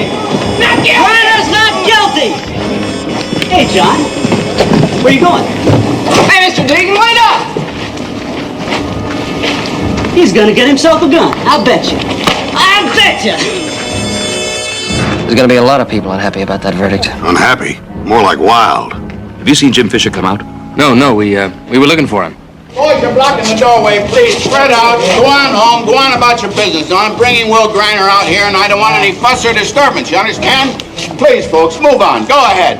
Oh, Ben, I'd like to see you and Hoss over in my office in about 10 minutes. And if you see Jim Fisher, bring him along, will you? All right, we'll see if we can find him. Excuse me, people. Why don't you boys check at the Silver Dollar? Right, Bob. There he is. Murder! You murder! Please, we can't have that. Over here.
Griner, you step this way, please. What for? I'm going to put you in protective custody. Wait, you can't put me in any cell. No, and you have no right. That's where you're wrong, Mr. Griner. I can and I will lock you up. Roy, do you know what the blazes you're doing? Yes. I'm putting your client in protective custody. All right, you're the lawyer. Speak up. Tell this old fool what he can and can't do. I'm going to have to remind you that my client has been tried by the court and acquitted, and here's an order stating you're releasing. But the circumstances... You heard him. Now give me my gun and let me get out of here. Griner, I'm doing you a favor by holding you in protective custody. Now you heard that crowd outside. Forget the crowd. I can take care of myself. Roy, my client appreciates your offer, but he prefers to go home. Not yet. Come on. Roy, you're buying more trouble than you can handle. Do you know what you're doing? I think I know what I'm doing. I'll thank you for this. I'll see that you get thrown out of office. Now you get back to that judge. You get a writ, you get something, but you get me out of here. Now!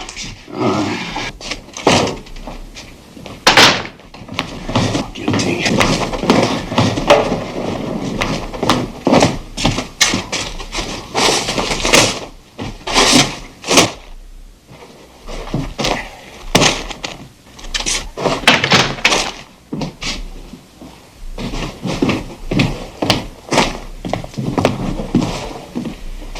John, I came straight over here as soon as the judge turned us loose. Well. Good old George. Afternoon, Stud. Well, I'm real glad to see you got the place open up again. That's what we all got to do. Pick right up where we left off. Business as usual. I just wanted to be sure you didn't have no hard feelings. Get out, George. Now, look, John, you think it was easy? There wasn't one of us on that jury that liked it, but there was nothing else we could do. Get out, now. All right, if you're going to act that way. You too, Stud, out. I thought I might go outside. No, you can earn your beer money somewhere else now. Get out.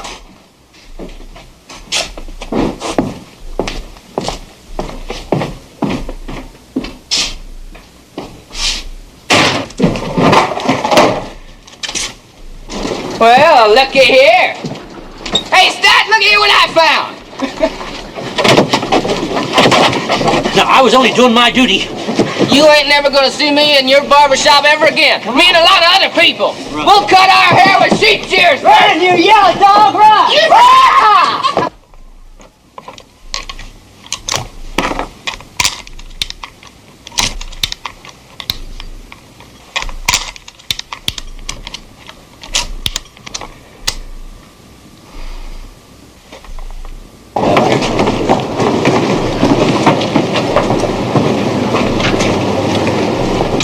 Boy, don't make me go get a writ. It's just gonna make you look bad. Never mind how it makes him look. Get it. You gotta release him. Harry, I've asked these men to come over and see me. I want to talk to them privately. Please sit down, gentlemen. If it concerns my client, Roy, I'm gonna have to stick around and listen. I guess that's all right. Ben, at any time before or during the trial, did anyone try to get either of you to change your testimony? Not me. No, not me. Tig, they're trying to frame me. You let them and I'll have your hide on the barn door. Now,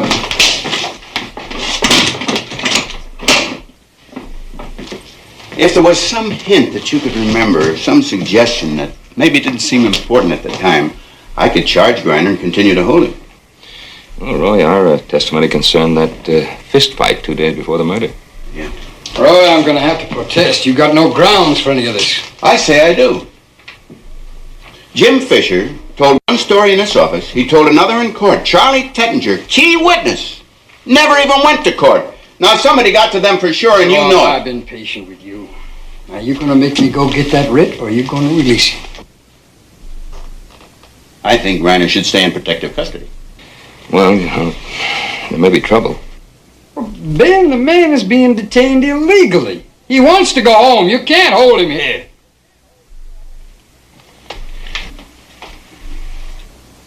All right. You can take him. But if anything happens to him, it's going to be on your head and not mine.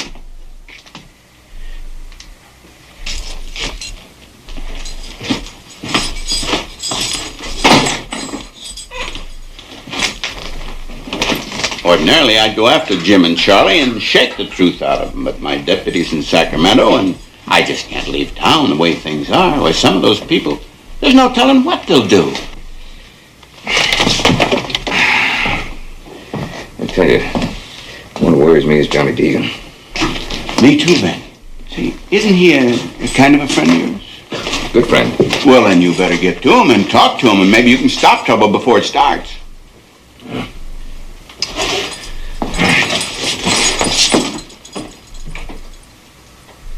Gosh.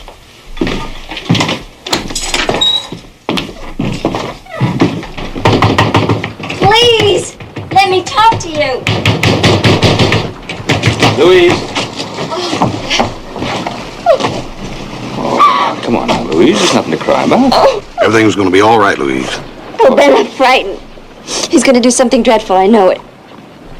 Is Johnny in there? He must be. I've looked everywhere else. I've got to talk to him. Louise, why don't you go on home? I'll talk to Johnny and send him over to your house. Ben, I'm worried. Come on, I'll walk you. Go ahead. Everything's going to be all right. It's a promise.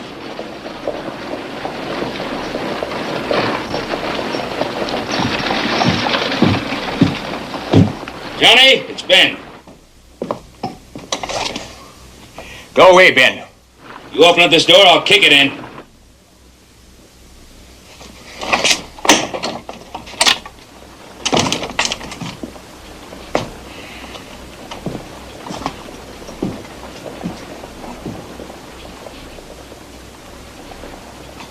You going to kill Griner? Well, I've been studying on it. I think that's what I've got to do.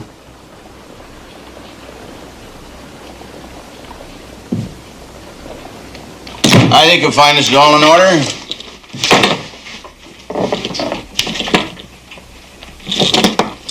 I can see it at the edge of town. No need. Griner, you've been acquitted. It ain't gonna hurt you now to tell the truth. Now, don't you say nothing. You did a good job, Counselor. Send me the bill. I will, Griner. And it's going to be a big one. Are you standing up for Will Griner? No, I'm not. I'm just trying to stop you from making a bad mistake. Oh, Ben, I can think for myself. Can you? Well, think about this. Griner will have men all around him. I suppose you did cut him down. The odds are they'd kill you. And even if they didn't, you'd still be charged with murder. And Griner just isn't worth it. No, but Frank was.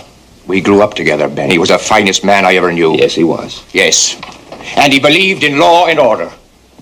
He believed he could hang on to that quarter section even when Will Griner decided he wanted it. Now, that's what cost him his life. We don't know that Griner killed him. Oh, I do, Ben. The last thing that Frank ever said to me, you heard me say it in the court. If anything happens to me, look to Will Griner. What about Louise? Have you thought about her? I've got to do what I think is right.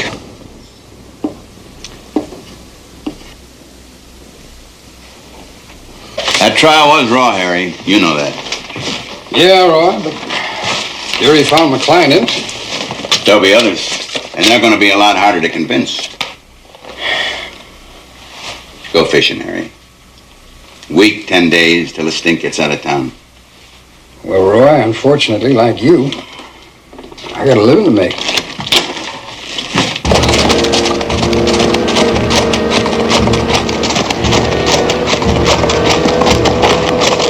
Hey, here he comes, that old devil.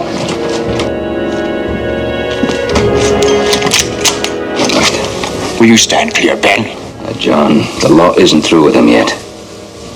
Give us a chance, will you? I think we can prove that he tampered with the witnesses. You go on about your own business. Now, John, if I have to, I'll knock you clear across this room. And we're going to fight about it. Hey, Dagan!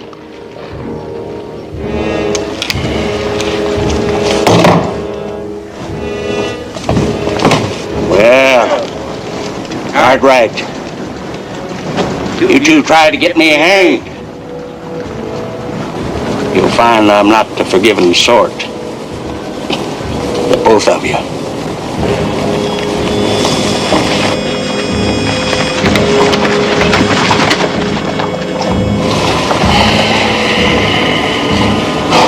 I give the law another chance. I'll wait. Thank you. But not for long, Ben.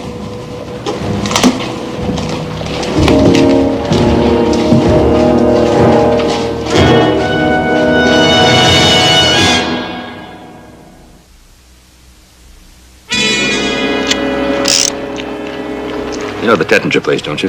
Yeah, it's pretty far out, but I think we can find it all right. Well, if he's not there, you find out where he is or what happened to him. But stick with it. Will do. What if you don't want to come back with us? He jumped a subpoena. You bring him back whether he wants to come or not. All right. Well, let's see if we can find Jim Fisher. Where do we start? Let's start with the stage office.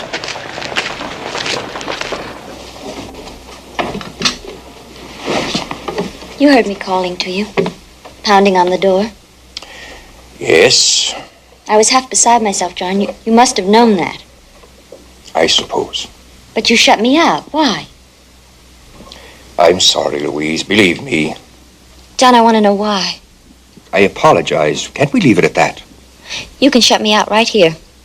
Just as surely as closing a door in my face. It's the only part of your life I'm supposed to share, the parties, the picnics, the frivolities. That is not my idea of a marriage to you, John. Mine either. Well, is there some dark side of you don't want me to see?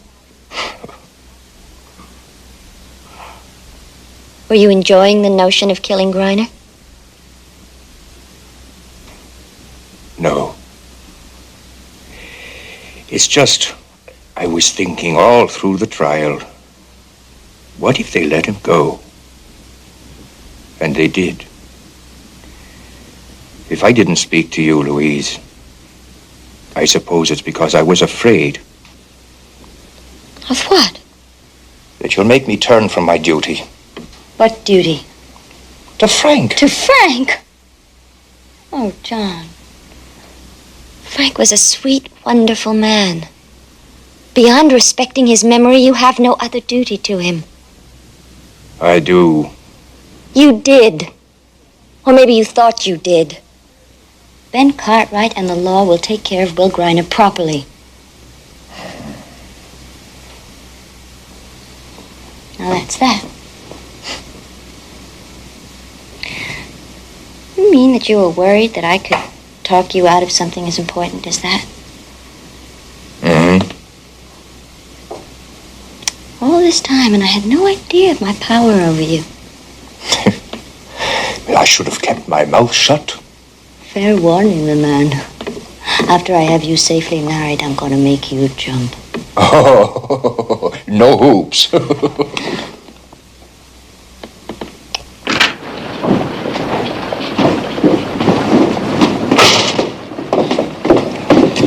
Place is a real shambles. Clothes and gear scattered over every place. Looks like Mr. Fisher was in a hurry to leave. Yeah. It's on the Liberty Stable.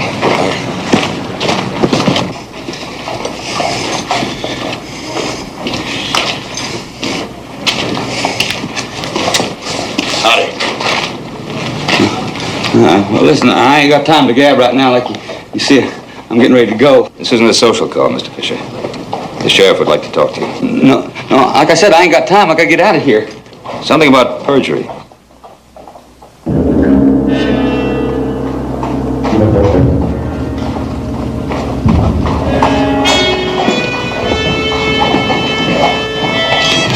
$470, $480, $490, $500.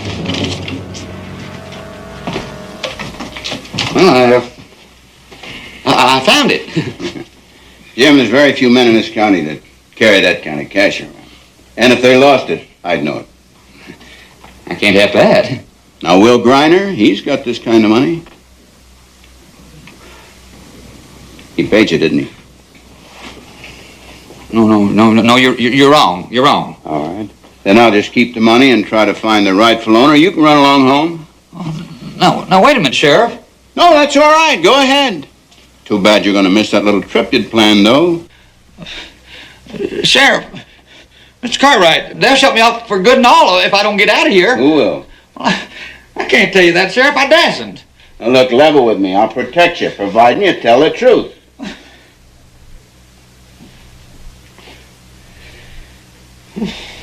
Well, the other night, this fella, he knocked on my window, you know. Who was it? Well, I couldn't see. It was dark, and that's the truth. Anyways, they told me I better change my story about, seeing Griner on the road just before I found Frank Wheatner dead. They said if I didn't, they'd kill me. And if I did, they'd pay me $500. Now, Roy, there's no identification there. You can't arrest Griner on that. Yeah, but there's more. I told him I might be willing to deal, if I could get a sign from the head man himself. And so the next day in court, well, Griner, he kind of nodded at me and, held up his hand like this, you know what I mean? So I nodded back at him, and I just changed the part of my story to where I said I didn't recognize him on the road, but I did, and it was Griner. Jim, there's one other thing. Huh? Who gave you the money? Will Griner. Griner? After you turned him loose, he come to my place and gave me the money. Roy, you're going to arrest Griner, aren't you? Just as quick as I can get out there. Want me to help you? I sure do, Ben. If you get Hoss to keep an eye on Jim here, I'd appreciate it to have you ride with me and back me up. Now, Roy, there's one other thing. Griner will probably ask you to send for me.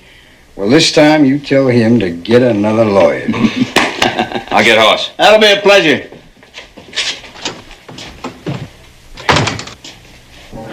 You want to do something? Yeah, sure. What you want to do? I don't know. Anything you want. We could have had a hanging. Right here in town, too. If there'd been any kind of a jury. Hey, you want to go over to the barber shop and hoorah old George Lassen some more? He closed up. He was some jury foreman. He's probably hiding under the bed. There was a shame about the hanging. Yeah. And Johnny Deegan. I was counting on him taking a shot at Griner. Yeah, I wonder what got into him. I was counting on it. Everything's just kind of petered out. Hey! I know what we can do. Directly after it gets dark, we'll go over to old Lady Curran's dress store. Bust in one of the windows.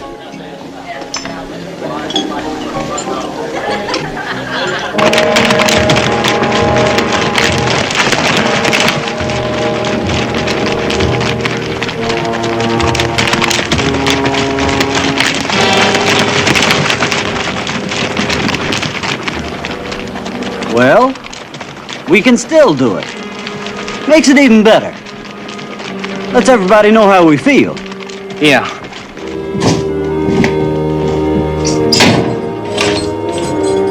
Cartwright, you never quit trying, do you? That won't do you any good, because I'll reach out and put my mark on you wherever you are.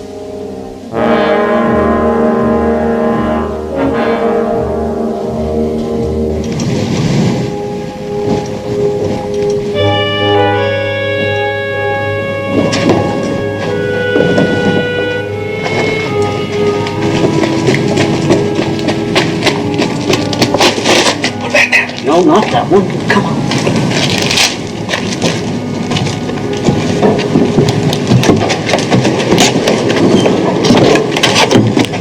That's the one. Do it. Come on. It's gonna make a fearsome racket. It was your idea. Give me that. Don't tickle it. Hit it.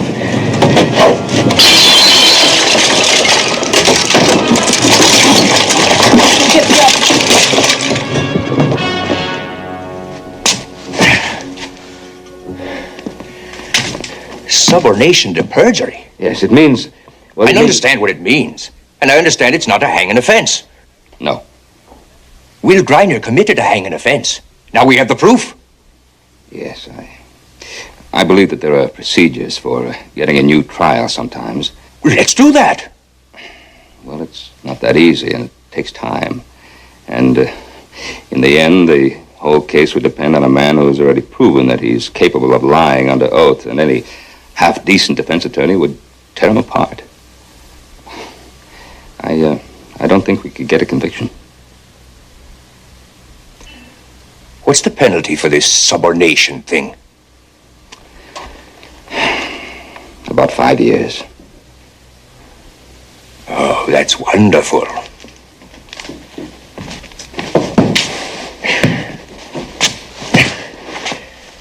Just dandy. Well, I know you're disappointed.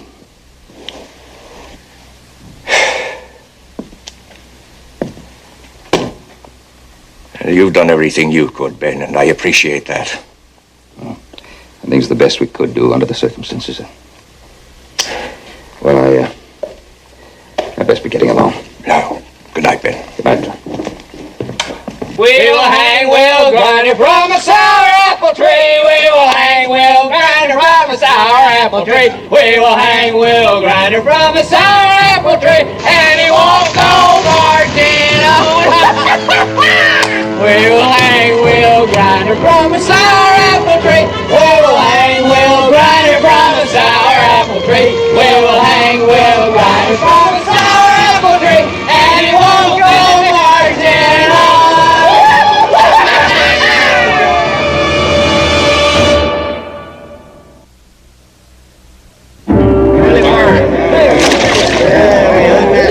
Then we gotta break this up. Men, you've had your fun now. Come on, let's break this up. Go on up the street, please. Come on, Tim. Let's go. Up to the saloon, up to the Silver Dollar. Have fun, but let's break this thing up. John, I want to talk to you over my office.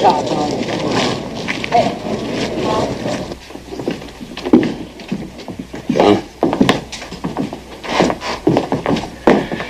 Well, am I under arrest? No.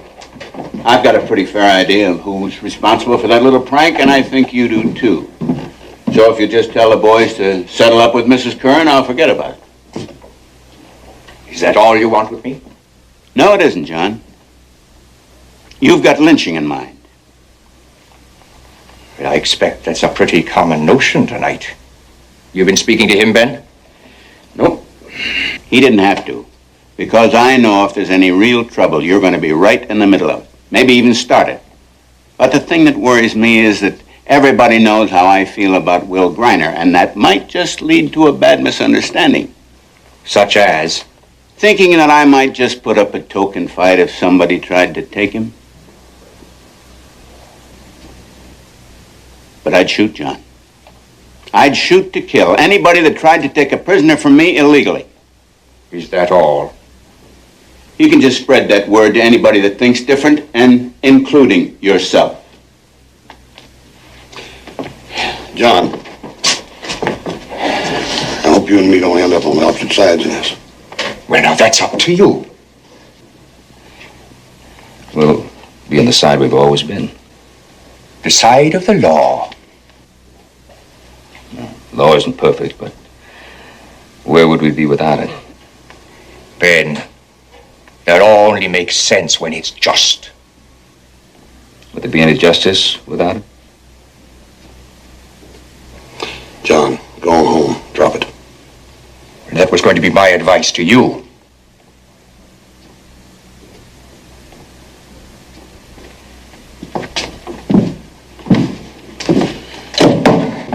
Ben, if it comes to the worst, I can depend on you, can I? Of course. When do you reckon little Joe and Candy will be back in town? As soon as they find Charlie Teppinger. Roy. Yeah. I think maybe I better hunt up Al Crane, see if we can round up some of the boys. Good idea.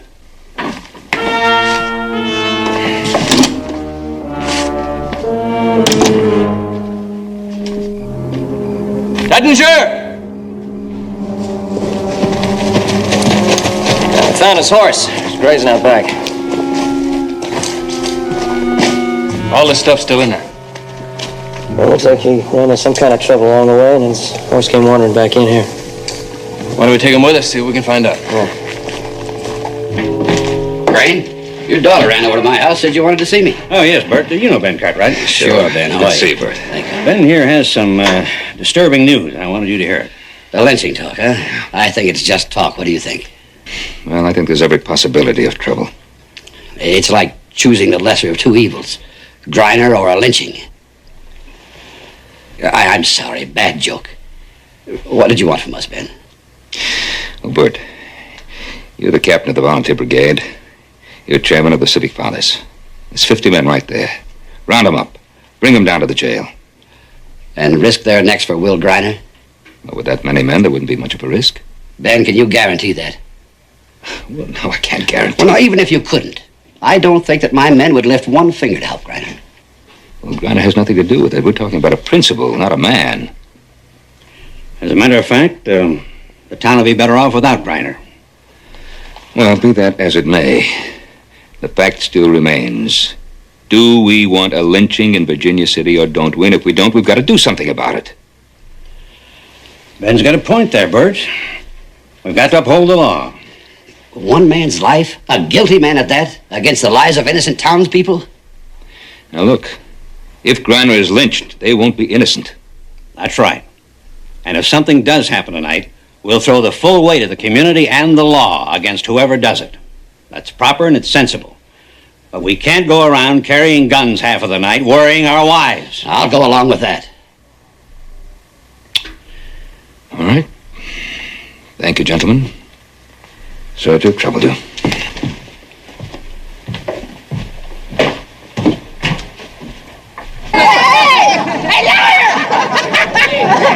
Hey, T! Come out and meet your new client! T, here I am! Come on out here, T! We'll teach you what real law's like! Go on, get him, Pete! Hey! T! Hey, T, I want you to write some papers for me! T, you got some clients out here! She ain't coming out. This ought to get him out.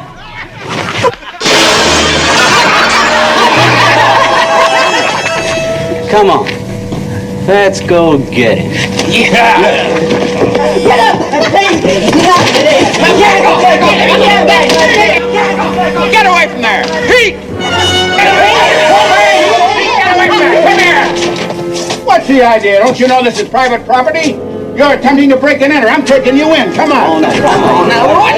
Win. What are you picking on him for, Roy? Now you shut up or I'll be taking you in, too. Oh, come on, Roy. We're just having a little fun. What's the idea? Hey, what is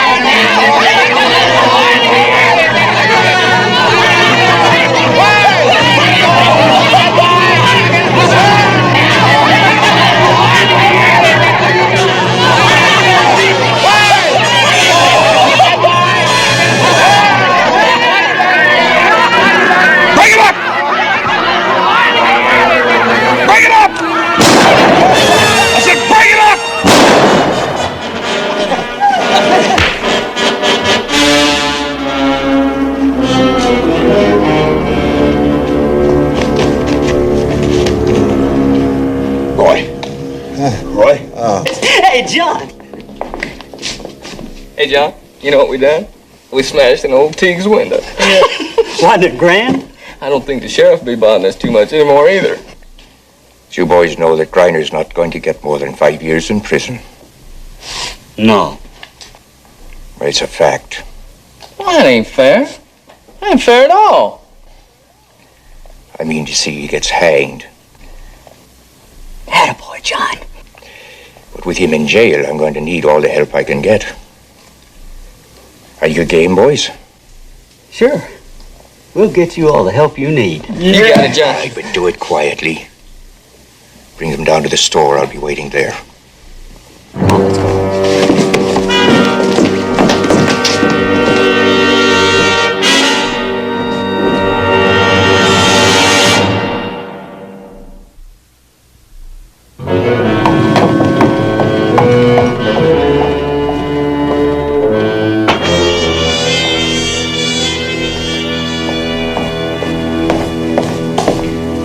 Can you spare me a minute, Johnny?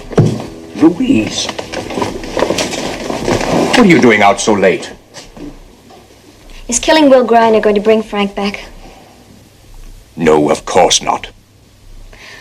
Then all you're doing is satisfying your own idea of revenge. No, I am not a vengeful man. What do you call it? Justice. Having a sense of what's right and wrong and living by it. I'm not going to argue with you, Louise. This doesn't concern you. Do you know that there are men in this town, respectable men, willing to stand by and let you do their dirty work for them? And Johnny, when it's over, they'll punish you. All self-righteous and indignant. No. They are using you. You'll be destroyed. That does concern me. Ben Cartwright told you this. Yes, he did. But it can't be helped. Oh, Johnny. In mercy's name, we've been planning a future together. What happens to that? Please, think. Be practical. I am being practical. Will Griner's beaten one trial already. It's likely he'll beat another. How can I show my face around this town with him running free? Then we will move. I'll go anywhere with you. Johnny, please.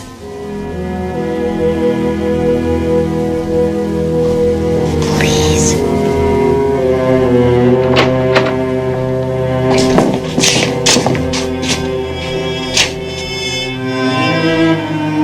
It's all right, boys. Come on in. The lady's just leaving.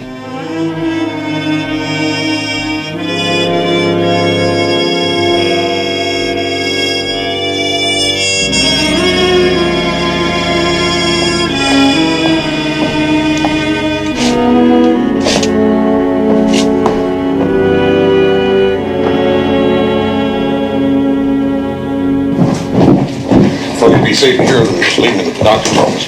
Well, boy, they sure worked you over, didn't they? Yeah, afraid I ain't gonna be much help to you.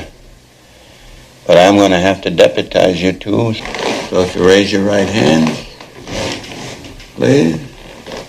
You solemnly swear to enforce and uphold the laws of the state of Nevada to the best of your ability, so help you God? I do. You're deputized. Cartwright, turn me loose. Let me make a run for it. Not yet, life. Listen, if they bust in here, make sure they get the right man. I mean, I hear all of them making mistakes and getting the wrong man.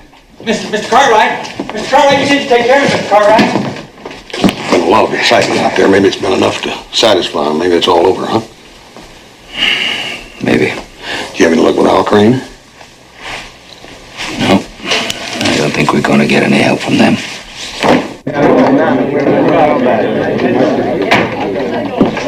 All right, John. The rest of them are gathering outside. Well, that ought to be more than enough. All right, boys, listen to me. Listen. What we're going to do is only common justice. Will Griner shot and killed an unarmed man because he wanted that man's land and water. And then he bribed the witnesses to get himself an acquittal. Well, Griner's got to pay for that at the end of a rope tonight. Yeah. All right, now. There may be a little trouble at the jail. Well, the sheriff's taken care of. Well, that might help. And I'll surely try to get us in without any trouble. But there's almost sure to be some sort of difficulty after it's all over, so I want us all to pledge your solemn word that we'll stick together and see this through right to the end. You get it. Now listen. After we've gotten Griner out, nobody is to torment him. Beyond tying him up, you're not to raise a hand to him. We've got a wagon. We'll take him down to the freight depot. There's a hoist. We'll hang him there. Agreed?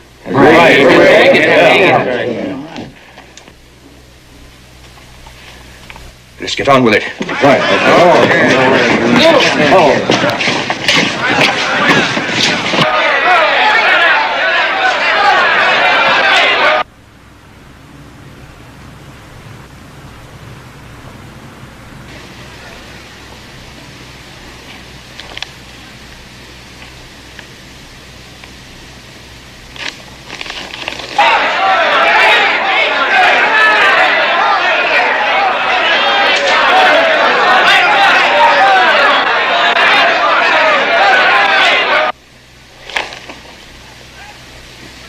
Hey, Paul. Paul? You hear anything?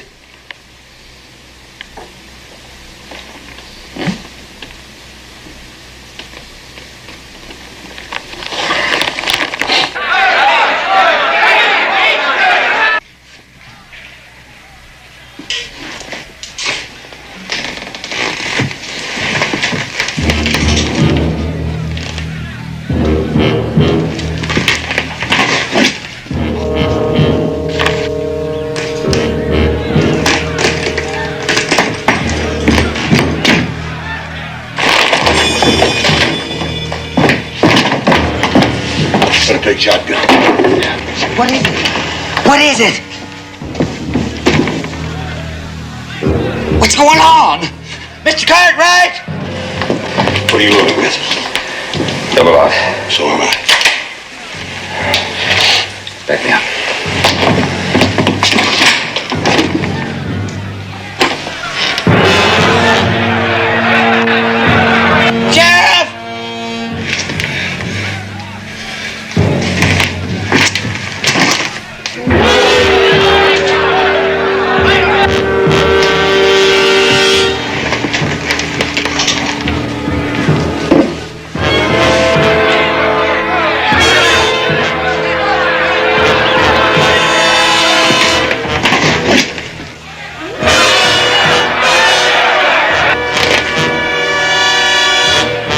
Mr. Cartwright!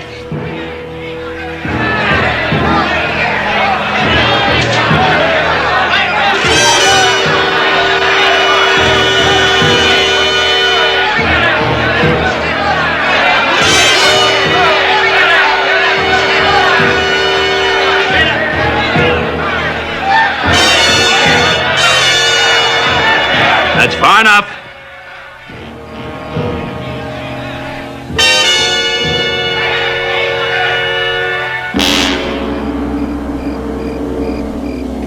Ben, I want to talk to you. That's a good idea.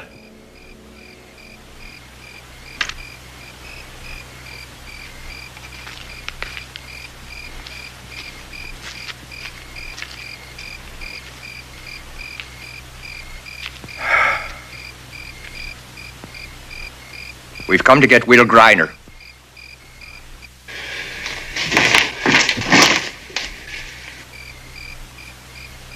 I'm only asking you to stand out of the way so that we can take him quietly. You know I can't do that. I know there's just you and Hoss, so we'll get him. The only question is, must we spill blood to do it? Now listen to me, John. No. I've heard enough of talk and threats and arguing. We've been friends for a long time. And we can still be if you'll just get out of our way. Can you shoot me? Because that's what it'll come down to if you try to come in here. I've already put aside everything that matters to me.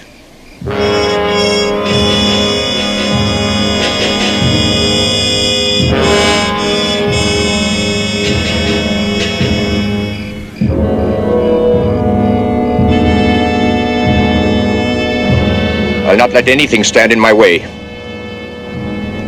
I'll be coming first, right in front. Can you kill me? Study on it, Ben.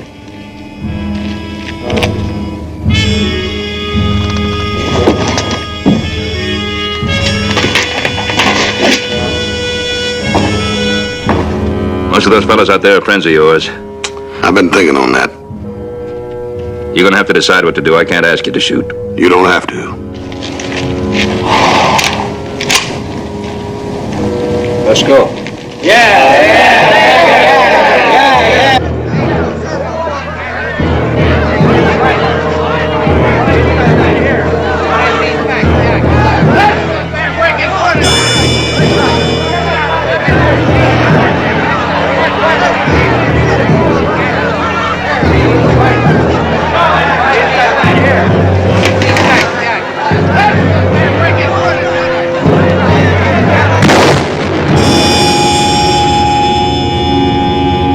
The next one is coming right at you.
Have you had enough? Have you? Go on home. Go on home.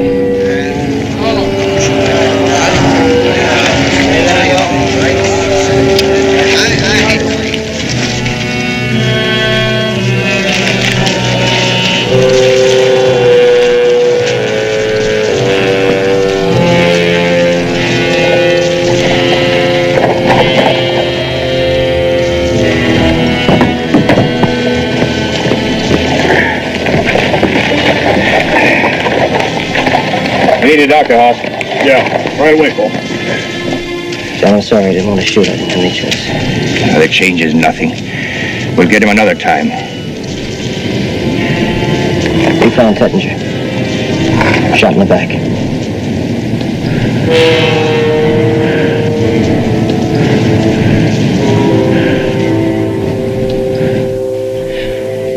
Tettinger was a friend of mine. Jim, that's why we're asking you to help us. You were both witnesses. You both saw Griner right after Wheatley's death. Well, all I know is they told Tettinger and me if we didn't take the money, they'd kill us. So I took it. He didn't, and he's dead. That had to be one of Griner's gun hands.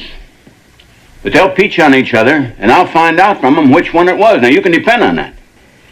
What'll happen to Will Griner?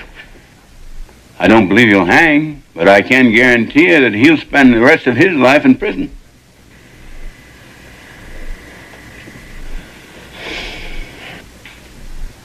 You can go, Jim. Thank you very much. Sure. Scarlet? I'm a little amused at my own virtue. I found this in the street. You happen to know any careless girls with skinny fingers? Well, now, Candy, I just might. Ben, I don't suppose we can put all the pieces together. No, I suppose not, but maybe some of them. Why don't you start by putting this one where it belongs?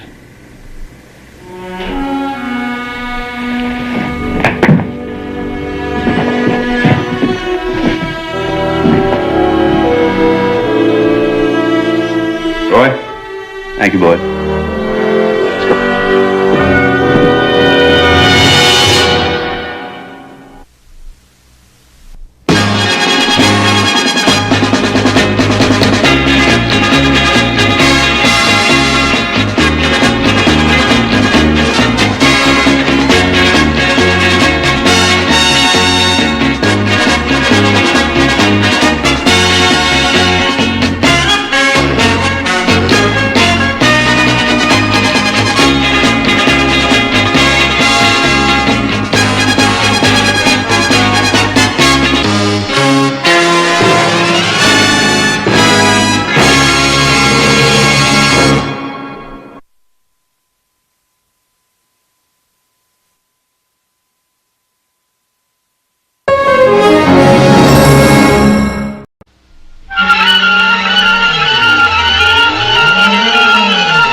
Check the herd. Okay. Let's go then.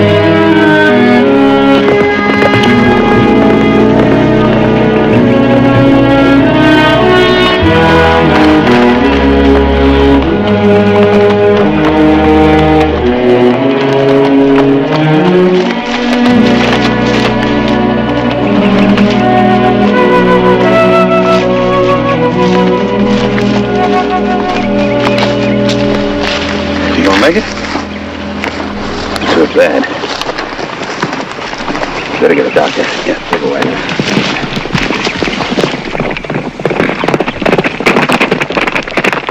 Frank Slater, Jesse O'Fallon? Yeah. First time I've seen them within shouting distance of each other for a long time. Get in there. Yeah.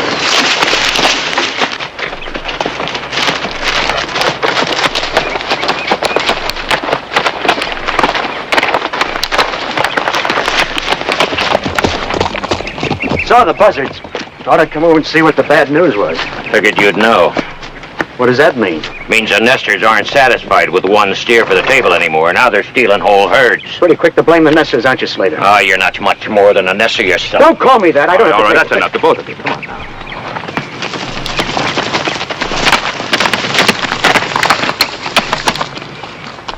Is he hurt bad?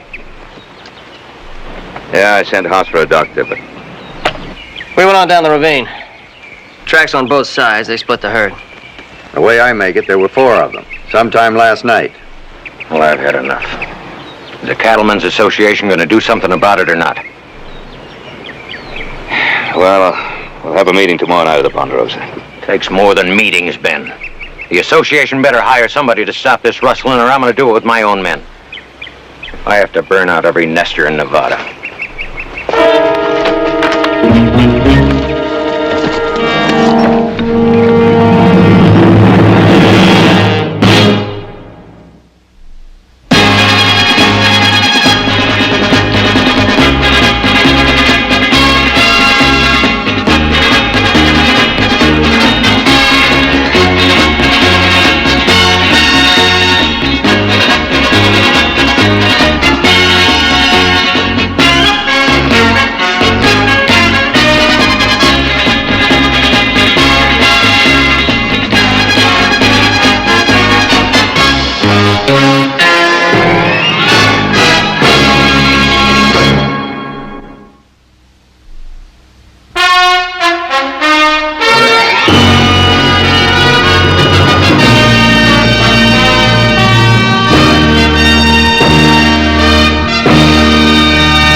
Speaking strong because I've got a lot to lose.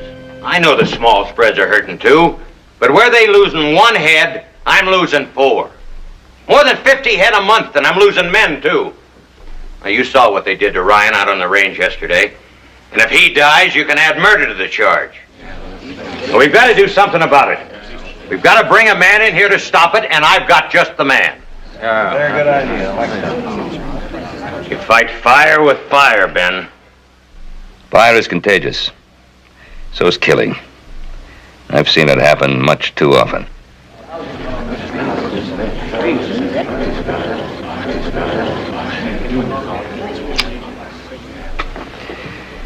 All right. It's been proposed that this association hire a range detective to eliminate rustling. All in favor? Aye. Opposed? Motion carried. Pa, you mind if I say something? It's all right with the members of this association? You volunteering, Joe? No, not me, Mr. Slater, but I think I've got a good man for the job. Dan Logan. Dan Logan? Yeah, he's a good hand. Scouted for the Army. Marshaled a couple of tough towns, always used his head. He's one of your own men, isn't he? Look, I just think Dan Logan would be a good man. He did a fine job in Tucson and Wickenburg. I don't care who you get. Just so as he works on a fee system. That's really asking for trouble, Frank. $300 for every rustler brought in, tried and convicted, or brought in dead. All in favor?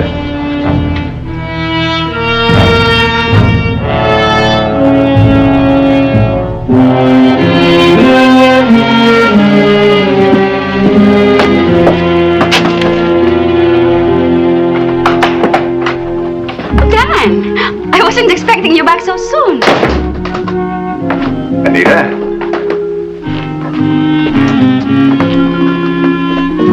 What is it? Have you been drinking? Let me smell your breath. Not a drop. Are you going to stand there and grin all day? Well, how do I look? Any different?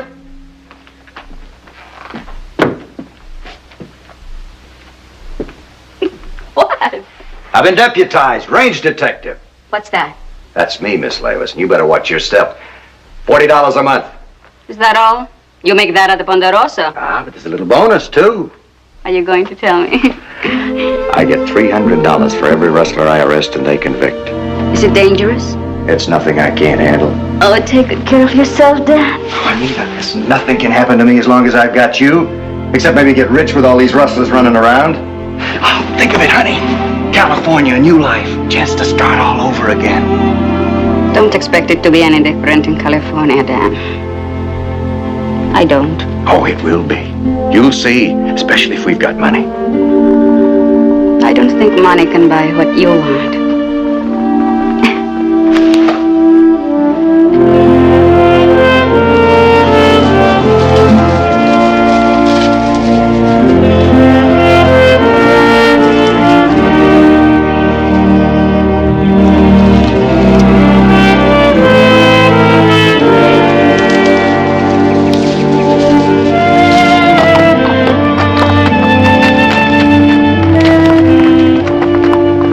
How am I going to make wages when I have to waste time tracking you? Hey, you and your Indian tricks. Where'd you learn that one? Yeah, Apaches down White Mountain way. Men can learn a lot from Apaches. I imagine. What you doing out here? My job? Picked up trail of some cows. No strays? Shod horses pushing them, moving off Ponderosa grass. Come on, let's go. That's my job, Joe. My cattle, Dan. Come on, let's go.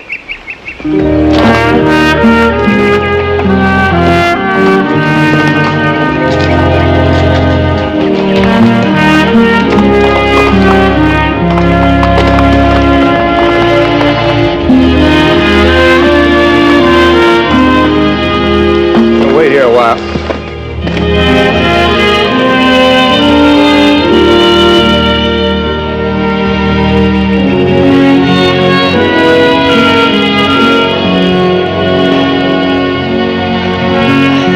Some jerky? Yeah, sounds good. Whatever made you give up being a lawman anyway, Dan? You're good at it. The times were getting too rough, Joe. And the killing. You kill a man, it takes something out of your own life. Yeah. Well, what makes you take this job, then? Oh, it's not the same. I don't have to kill to get paid. I just bring the rustlers in and let the jury decide what happens. It means $300 to me for every conviction. I've got somebody I want to spend it on. I'm moving west, Joe. Settling down.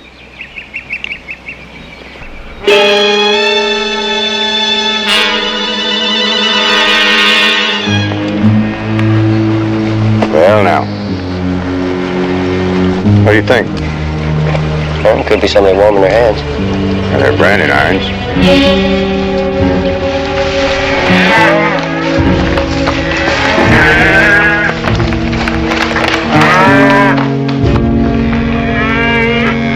All right, just hold it right like that, boys.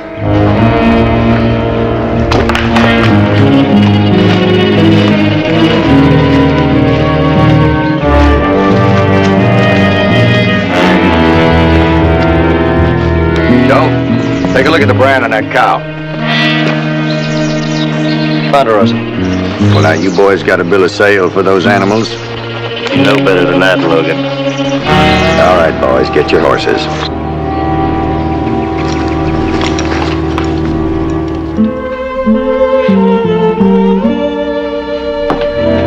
How do I look? Tolerable? Is that all? Well, I'm not going. Now, wait a minute. Now, you're beautiful. You know it. Haven't I told you that before? Yes, but I'm too smart to believe you. You don't look so bad yourself. I love you, Anita. Virginia City's in for a big treat. You never give up, do you? Do you want me to? Those rustlers are in trouble. You're the most stubborn man I've ever seen. You bet I am. Look, you hang on tight. I want everybody to know that you are my girl.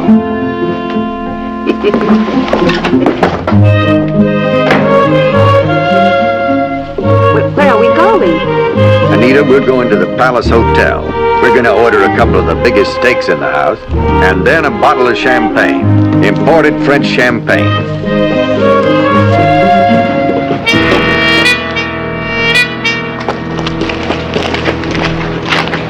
Don't, Dan, please. Who does she think she is? Listen, her, it's me. You ought to know that by now. You only look at me, Dan. She sees me. Anita, I'm tired of hearing you talk like that. Don't be upset, honey. I'm used to it. Women, ladies always know.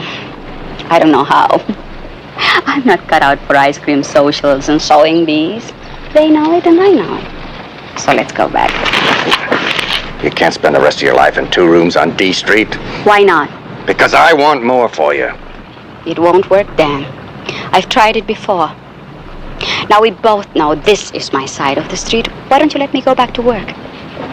Don't you ever say that again. I'm not the kind of girl for the dreams you dream. Oh, Anita, I don't believe that. I don't believe that. Listen, honey, I've got $1,200 coming for bringing the Kells brothers in.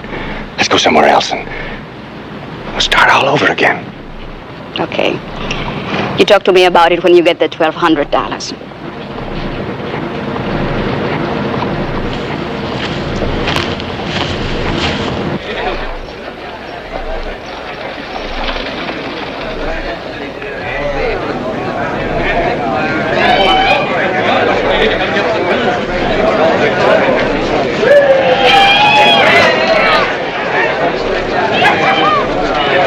Don't seem right to leave without not thanking the jury. Maybe we ought to send them a cow.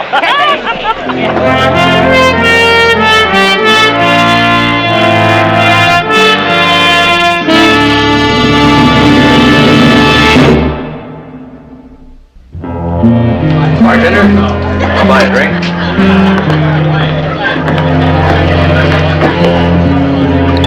Fill up Mr. Logan, too. Leave the bottle.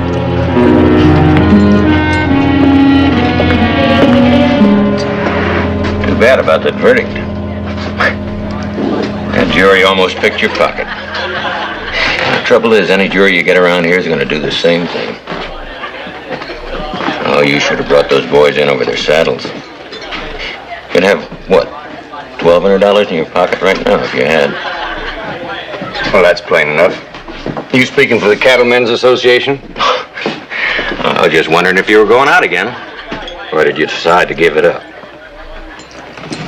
Well, the rustlers must be wondering the same thing. I'll just let you wonder, too.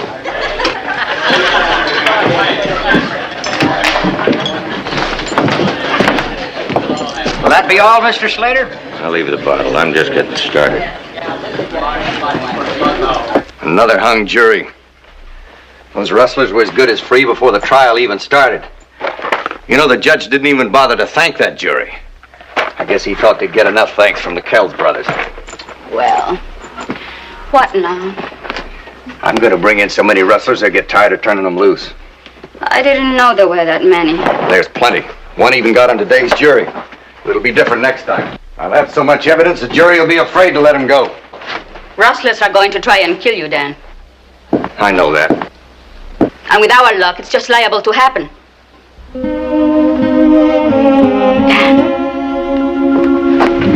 Dan, look at me. Take a good look. I'm not worth getting killed for. If anybody gets killed, Anita, it won't be me.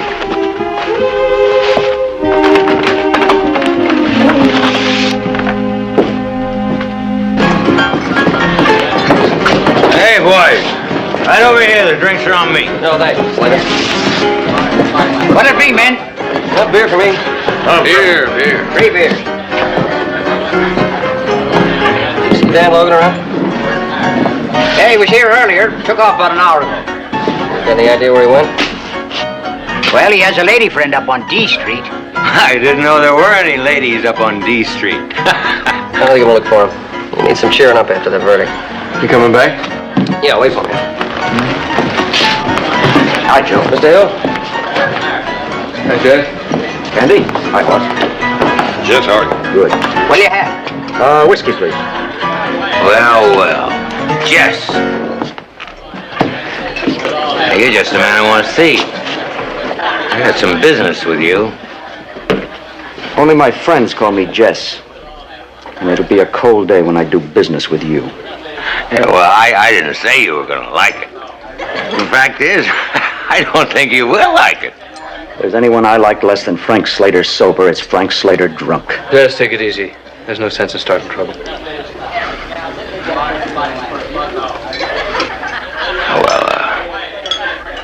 I'm going to move some of my stock up on the West Fork Range.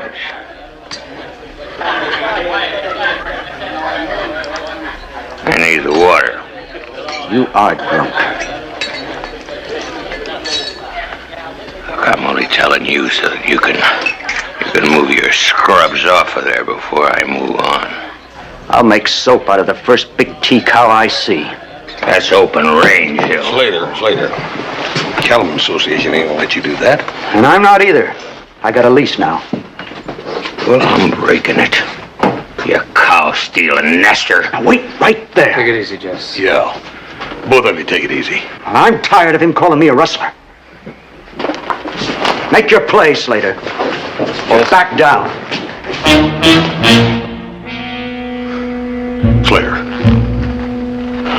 Don't let booze do your thinking for you. Well, what's it gonna be?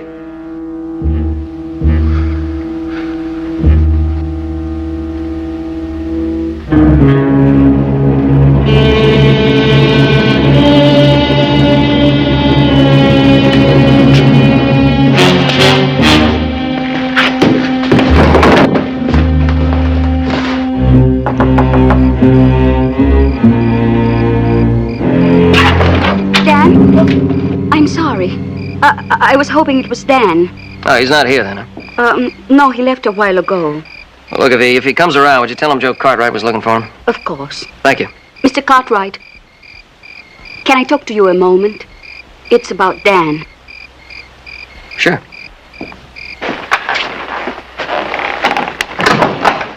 It's the verdict. Yeah, I know he's pretty upset about it. Can I get you something? A drink, coffee? No, thank you. I missed Dan after the trial. Do you have any idea where he is? No, he went out of here mad. I've never seen him so angry. I don't know what he might do. I wouldn't worry about it. I think he'll be all right. Don't be so sure. That verdict meant an awful lot to him. He had plans, you know. Does that mean I'm going to get a chance to wear my new suit and throw a little rice? Do I look like the kind of girl you'd bring home to Mother? Oh, come on, Mr. Cartwright. Don't be so uncomfortable. Huh? You'll spoil my reputation. I'm supposed to make men happy. Yeah, well, apparently you make Dan happy. Let's say I don't mean him harm. Did he tell you that he had plans to go away and start all over? Yeah, we talked about it a little bit on the trail. Sounded like a pretty good idea to me. Sure, if that's what you want. Well, you make it sound like it's not what you want. I've been around a long time. It's a little bit late to start over, don't you think? No, I don't think so. Dan doesn't think so either. You know, he took a look at me one day and saw a girl standing by a fireplace in polka dots, waiting for him to come home. What he got was me. I think you look real good in polka dots. No, I don't think it fits my complexion. Well, anyway, it's over. The jury took care of that. Maybe I ought to be doing what the Kells brothers are doing. Rustling cattle. You better be careful, Dan will be after you. Good night. Good night.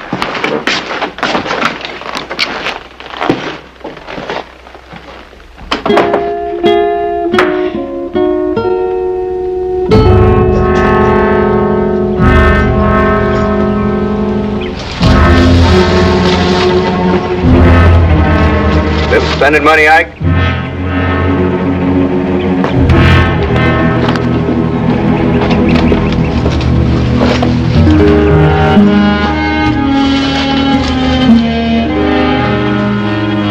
Big T brand. Frank Slater's not gonna like you. Matter of fact, you boys don't leave any brand alone, do you? Logan, how'd you know I was here? I got my ways, Ike. Won't do any good. Jury just turned me loose again. And then I'll just bring you right back in again. As simple as that. Now get these hides together. If you're gonna bring in the evidence that'll put you away.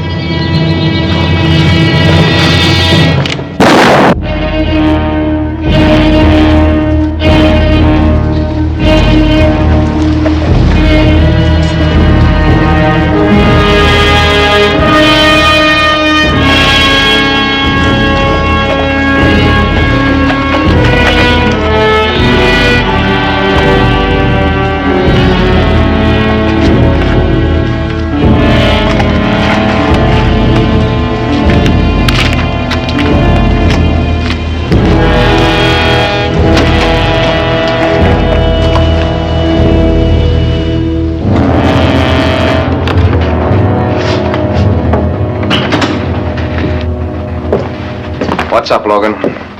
I just brought Ike Kells in. He's dead.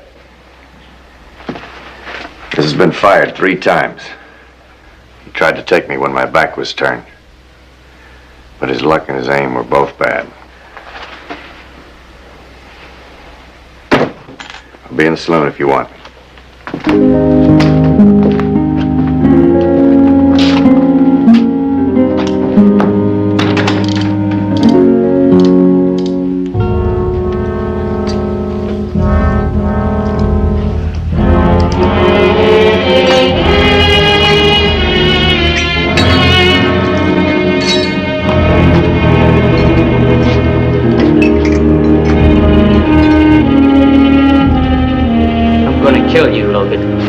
Get out of here, Billy, before I turn you over my knee. Now get this straight, Billy, because I'm only going to tell you once. Your brother tried to kill me. His gun was out of the holster before he was shot. Don't make me kill you, Billy.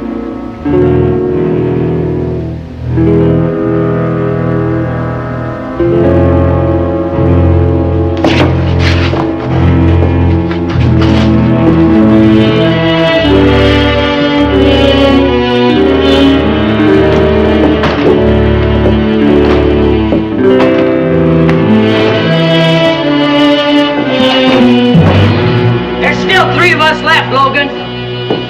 You can't take all three of us. We'll get you.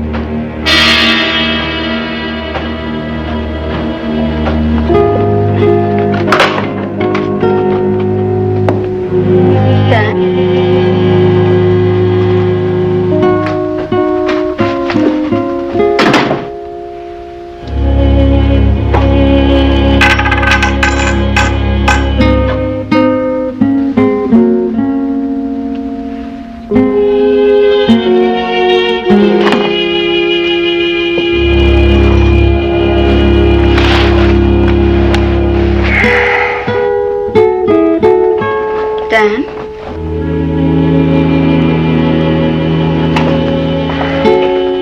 Dan, what's the matter?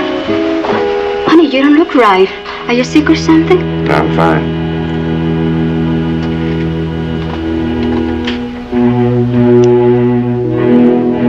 Would there be any trouble? It was self-defense. Who was it? Pack kills. Blood money. You did what you had to do. That doesn't make me like it any better. Money doesn't care how you earn it. I don't either. He drew first. Does that make any difference?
You reckon Logan saw us? Yeah. You think he'll take the bait? I don't know why not. A blind man couldn't miss the trail we left.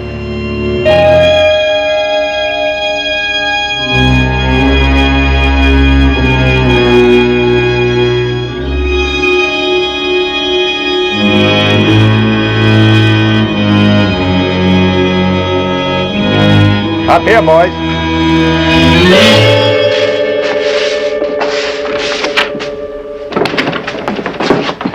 Well, they're up to their old tricks again, Clem. What about Barney? Why he got away?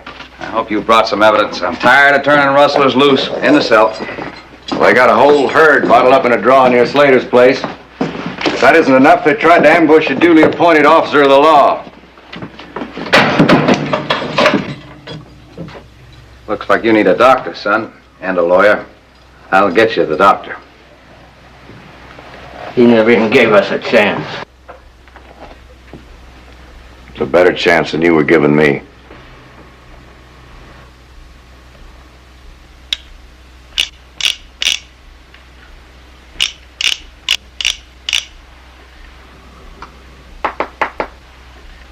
Do you have to do that? Yes. It's very annoying. Well, you just have to put up with it. I'm doing it for you. Don't do me any favors. Now, why do you think I'm doing it? Cleaning your gun? It must be dirty. Well, you know what I mean. Why do you think I took this job? Why? You answer that, and maybe I'll know why you took a job hunting down men. Because I need you, Anita. I love you. Love? My love doesn't cost that much.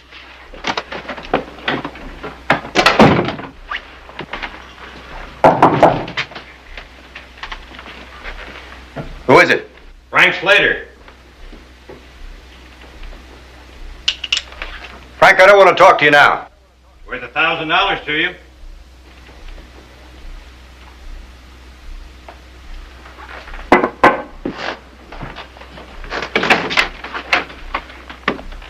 Hello, Dan. You said $1,000. It's personal. Well, I'm listening. Jess Hill is stealing my calves. Can you prove that? See for yourself. You're wearing a badge. Take a run out to the West Fork Range and look at the young stock wearing fresh brands. All right. What about the money? Dead or alive. Of course, there's an extra $300 from the association if he's dead.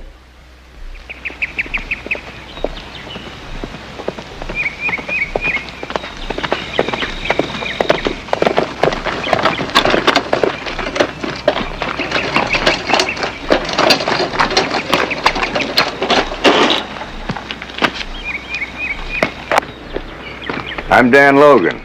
Is your daddy home? Dan Logan, you're the one that brought in all those rustlers, aren't you? Where's your father? I'm Pete Hill. Pete? Hello, Dan. I need to talk to you, Jess. Nice to meet you, son. Same here. Go about your choice, son. What's on your mind, Dan? Frank Slater claims he's losing calves. Go on. He says he's losing them to you. Slater's a liar. When do you brand your young stock? Roundup, same as everybody. Why? Well, on the way over here, I saw a mother and a calf. The mother wore Slater's big T, and the calf was a fresh tumbling K. Now, it doesn't take much to change a big T into tumbling K. Are you accusing me? I'm being paid to stop rustlers. And I don't care if the rustlers are members of the association that pays me. Now, if you're doing it, you better get ready to stand trial or run or whatever suits you.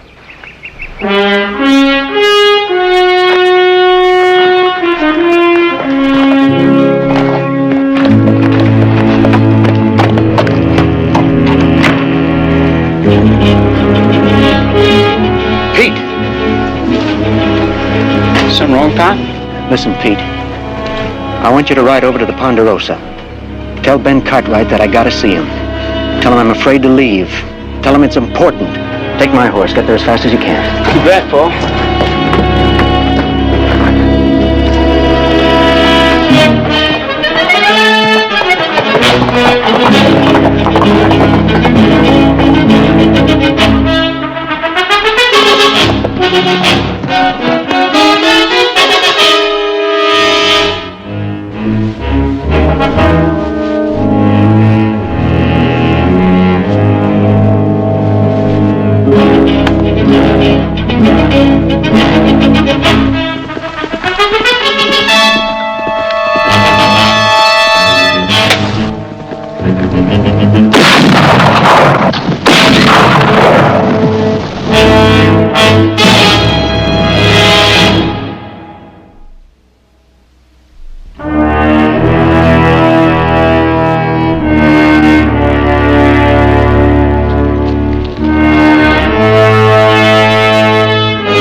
Son.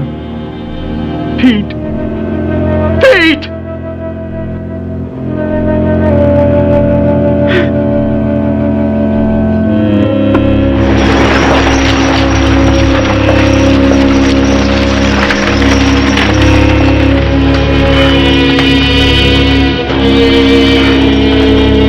Give me a hand, fellas. What happened? Yes, it's my son, Pete. He's been shot. Take it easy now. Okay, careful. Be careful with the shoulder. Okay, wait. Give the chest around here. Okay. Right up here. It's all right. You'll be all right, Pete. You'll be okay.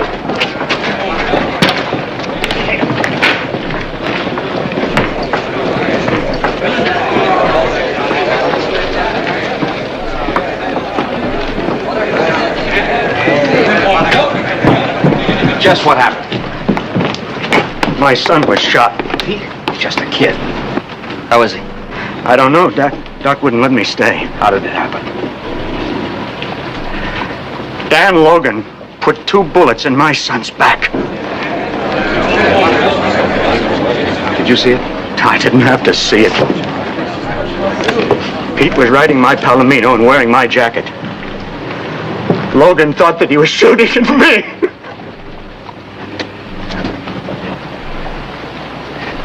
Tell it from the beginning, Jess. Well, he came out to my place, Logan, and he said he'd found some calves that had been branded. I mean, the brands had been changed. And he accused me of stealing cows. I sent Pete to get Ben Cartwright.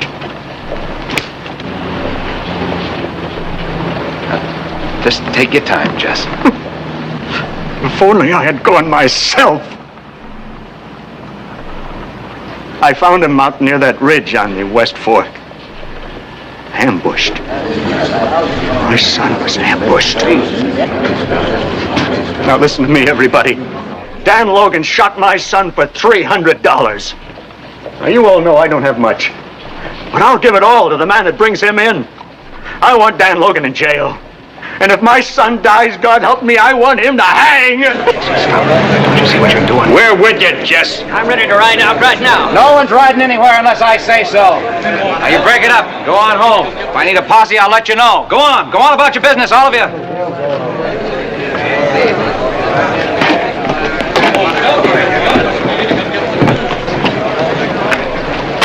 Dan Logan never backshot anybody in his life. He'd never ambush anybody. He has a girl in town. You know her? I met her. Her name's Anita. You know where she lives? Yeah.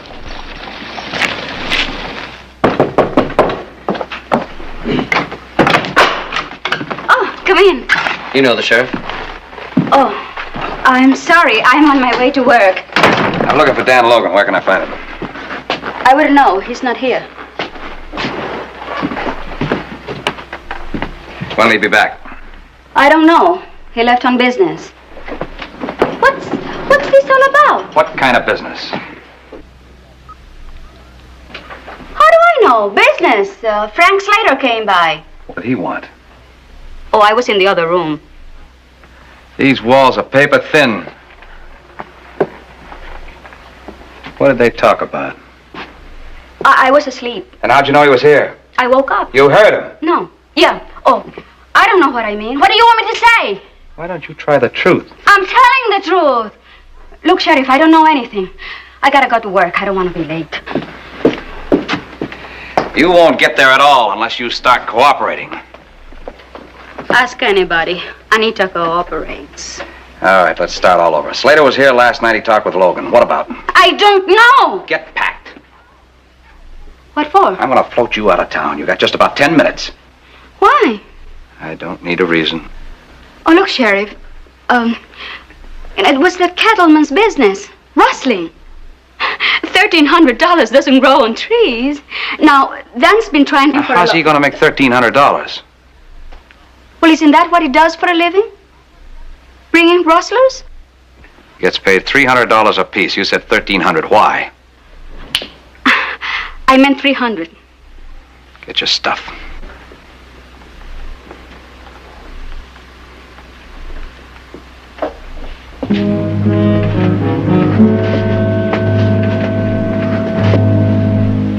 Can't I stay here? I don't have anywhere to go. Tell me about last night.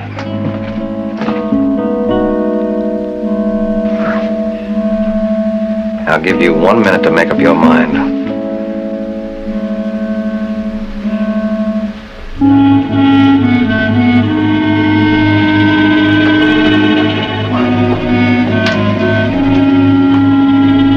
Frank Slater offered Dan Logan $1,000 to stop Jess Hill from rustling his cattle.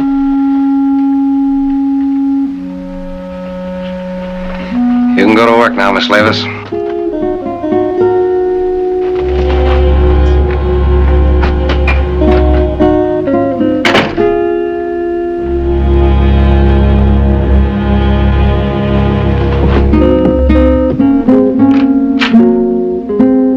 sees Logan fire 3 shots in the air. The rest of us will catch up. The Cattlemen's Association's offered a $1,000 reward. Another $1,000's been donated by Jesse's friends. Now, all of you know what Logan can do with a gun, so don't let this reward get in your eye. All right, let's go.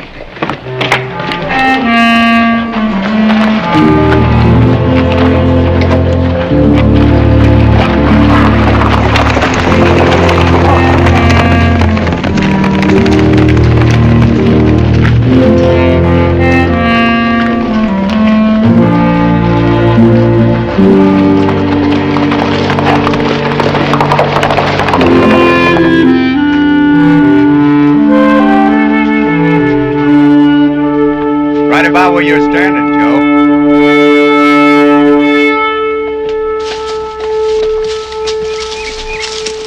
Is that another Apache trick? Yeah. Comes in handy when you're back shooting kids. I don't believe that. You're the only one who doesn't. Shots came from somewhere near that gully over there.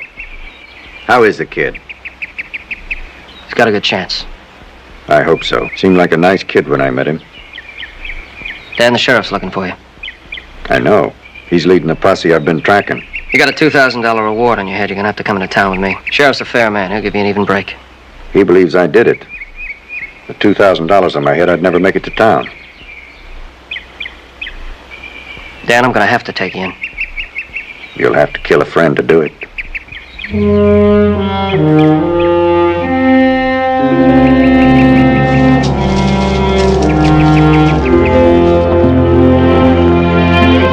Catch up to you sometime.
Wait a minute, I thought you said we were going to be alone.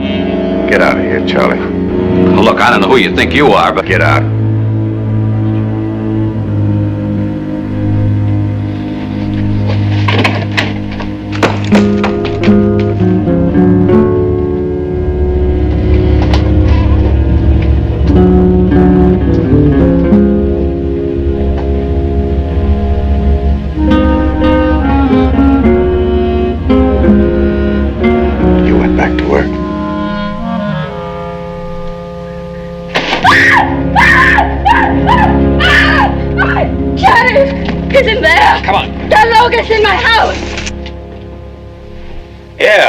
$1,000. Why not?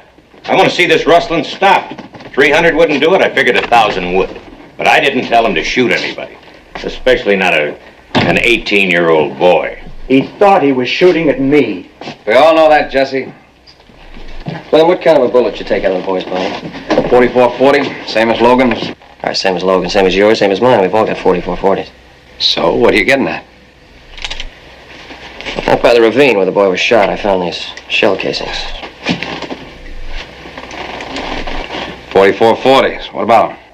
Take a look at the primer.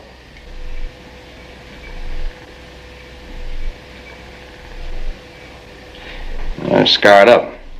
Probably a splintered firing pin. How's the firing pin on Logan's rifle?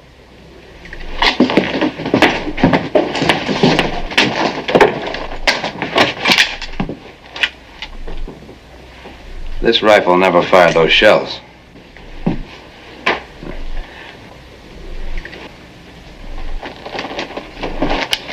Take a look at this one.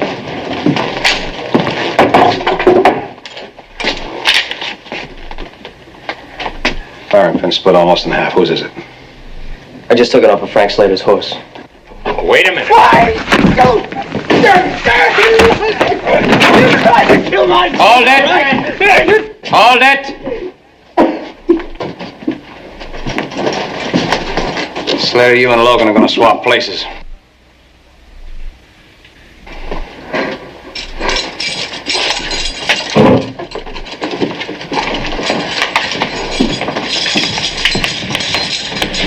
What'd you do, Frank? Change the brand on your own cows?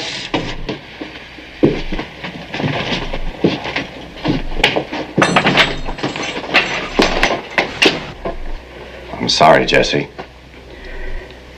So am I.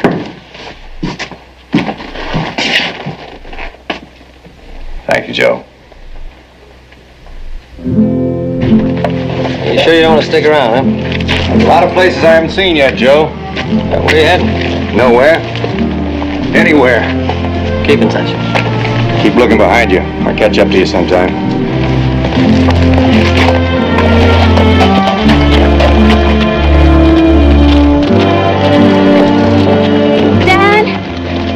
Dan, I'm sorry.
Until I can dig my own wells, I insist on being allowed to pay for watering my stock on Ponderosa land. There's absolutely no necessity for that, Mr. Nagel. I'd never charge any of my neighbors for the use of Ponderosa water. Every man has his own rules, Mr. Cartwright. Well, sure. I'm new in Nevada. If I accept no favors, I'm under no obligations. All right, you just use as much of that water as you need and pay whatever you think is right. It'll be a fair price.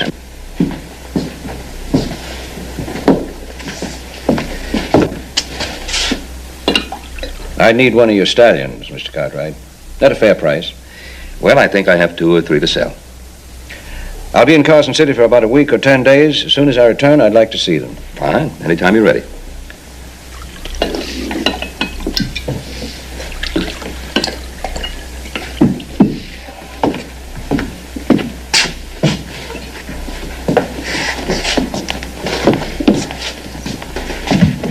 A whiskey? Now, that'll be 20 cents. Oh, 20 cents? That's reasonable. I got a hole in my pocket. I lost. I'm broke. I need a drink.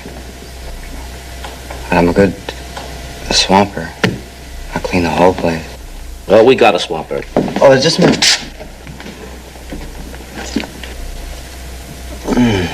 This ought to be worth something. Not to me, mister. I've already got a box full of those old medals. I don't need any more.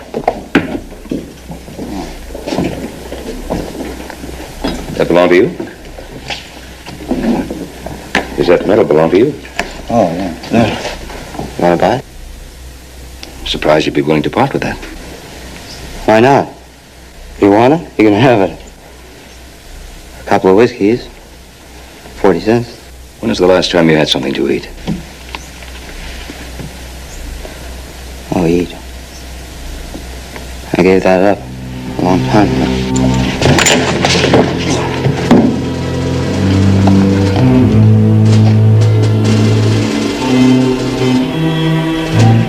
Yankee War Medal. What for? Being the best drunk in the Army?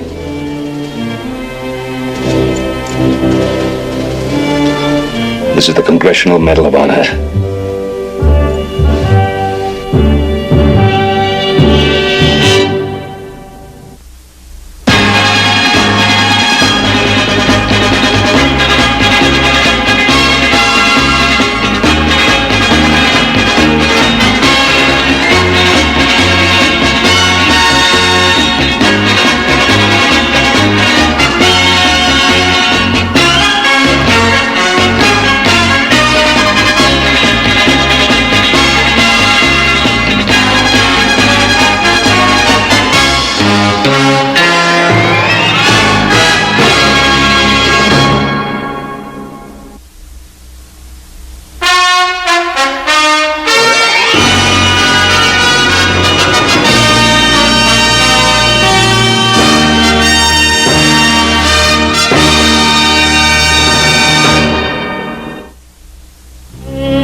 Welcome back. How long was I gone? Oh, you slept 24 hours around the clock. Where did I end up? At my ranch. The Ponderosa. I'm Ben Cartwright. Matthew Rush. You think I'll live? Yes, I think you will for a little while anyway. The doctor was here. Said all you needed was some rest and good food. Oh, and no more liquor for a while. That sounds like something a doctor would say.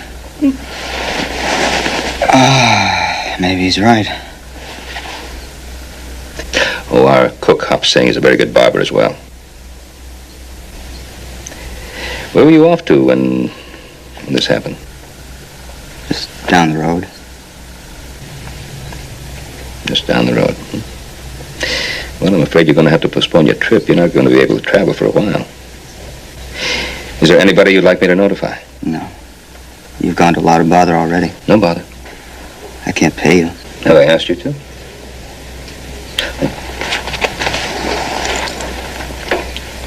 Thought you might want this back. Come on, take it. You're among friends. Relax. No questions? No questions. Yeah, I need a place to catch my breath. Good. I'll get you some food. Be right back.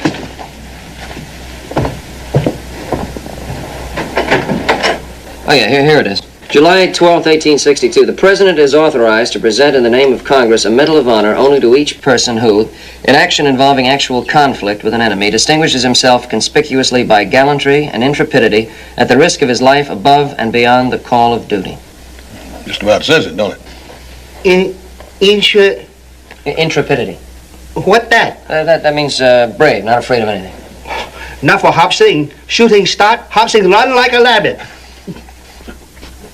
How many people have been given the medal? Yeah, let me see. Yeah, 47. 4 years of war. That ain't many, is it? Well, you give it to the best. One of them winds up a drunk. Why? Well, only Matthew Rush can answer that question, and he's made it very clear he doesn't want to discuss it. Hop Sing! Our guest is awake and hungry. You better start him off with soft-boiled eggs, I guess. Doctor, tell Hop Sing, soup first, then egg, then steak and potato. Soup ready long time. Number one soup for number one man. Matthew Rush. He say where he's from? No. No, where he's going, no, what he does for a living. I mean, according to this book, he's lucky to be living. It says here, most of the medals had to be given posthumously. Only a few men lived through the combat action in which they won the award.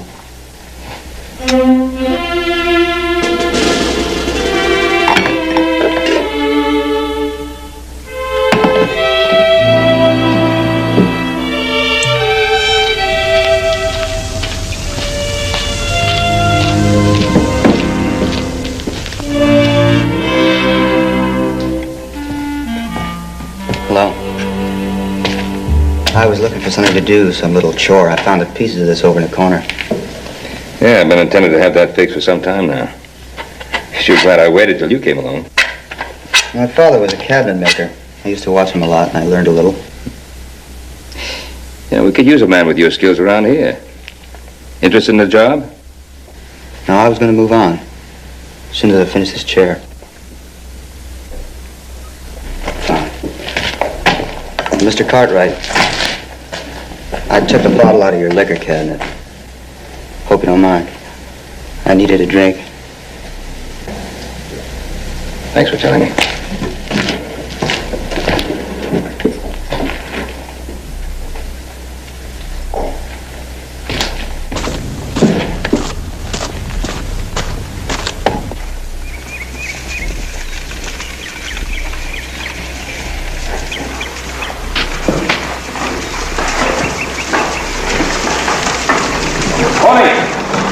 Good morning. My daughter, Laurie. Laurie Ben Cartwright. My pleasure. Thank you. I've come to look at your stallions. Oh, well, they're in the corral up the road about a mile. I'll get my horse. Oh, no need. Plenty of room for two in the buggy. Well, your daughter? No, Mr. Cartwright. When Father is talking or buying or selling horses, I stay clear away. Let me help you. Thank you. You have a very nice house. Well, thank you very much. If it's all right, I'll just stay here and look around. Well, certainly. Make yourself at home. I'll get Hop Sing our cook. Oh, don't worry about me. Just take Father to see your horses before he explodes from pure impatience.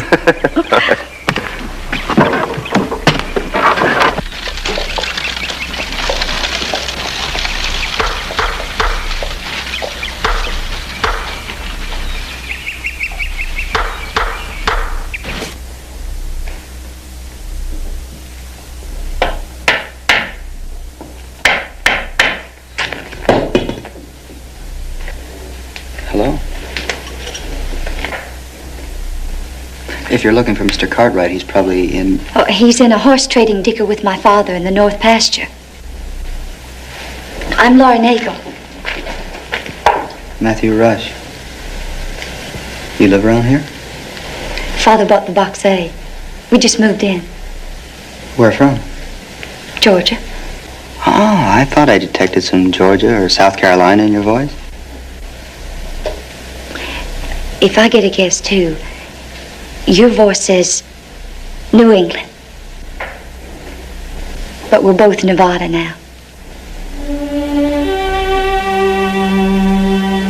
Well, an old friend.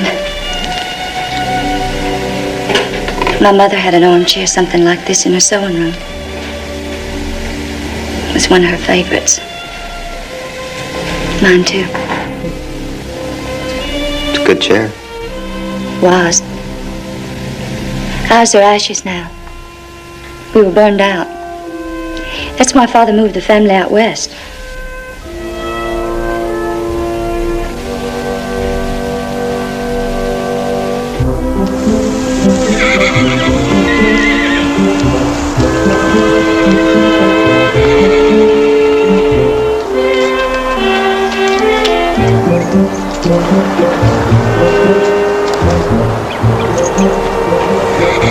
Mr. Cartwright, I like this chestnut. There's some Tennessee Walker in him, isn't there? Yep, the steadiness. And gait. I've owned some Walkers made you think you'd saddled a rocking chair. I think I see how you achieved your bloodline. A careful, selective crossing of Walker, Morgan, and Arab. And Texas cow pony. Now, Texans are breeding and raising very fine cutting and quarter horses. I know that. A young Texan once bet me his bird-tailed pony could beat one of my thoroughbreds to the quarter pole, winner take both horses. That's how the Willaben bloodline went to Texas. Did you say Willaben? Willaben Farm? Well-known name once. Oh, still is, still is. In the record and stud books, jumpers and hunters. Didn't you enter one of your horses in the Grand National? 2 of them. They ran out of the money, but I'm proud to say they both finished and neither refused to jump. We were going to saddle up a winner next time out. Sherman's men put the torch to that dream. They burned my house and barns, stole my horses, butchered my beef. The shock killed my wife. My apologies, sir. I didn't mean to start fighting the war again. Some wounds take a long time to heal. I had a few of those myself. Some never heal. I like clean simplicity of design. This would be a very pretty house. This is the main room, bedroom, kitchen, doorways. You must be a bachelor. Yes. How'd you know?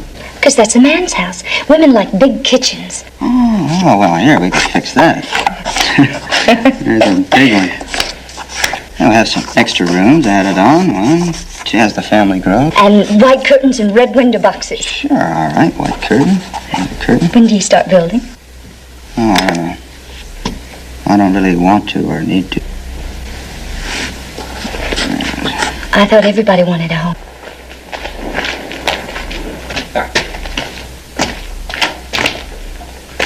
Laurie. What are you doing in here with him? Talking. Mr. Rush was just showing me the plans to a house he wants to build. Get away from him. I don't understand why. I'll tell you why. This Mr. Rush is a war hero. President Lincoln gave him the highest decoration they have. He's a Yank. Like the one killed your brother Billy Wayne and 2 of your uncles. Father, please. Burned Willaben to the ground, caused your mother's death. A man wins the big Yank medal, he had to do a lot of killing. I know this is your place, but there's a time when a man has to say what he thinks. You said a little while ago you didn't want to go on fighting the war. Well, I meant it. What Sherman's men did wasn't war. There was no possible military reason or excuse for the burning and the looting and the destruction. That I'll never forgive. You keep away from me and mine. Clear away.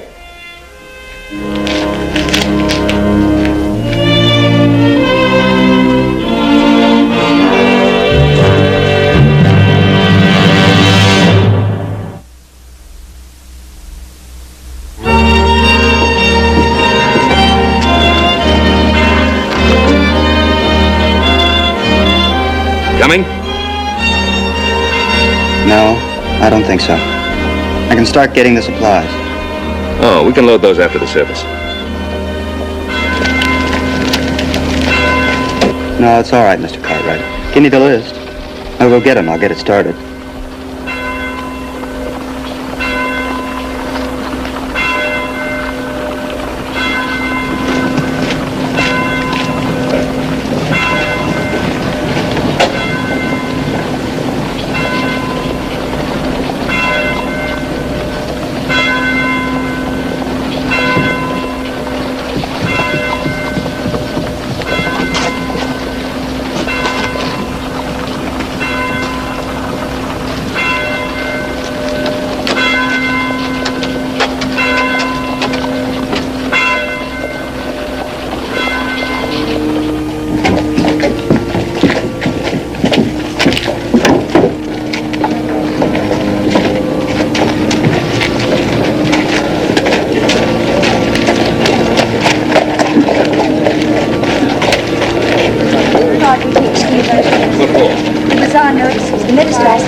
Go on, war hero.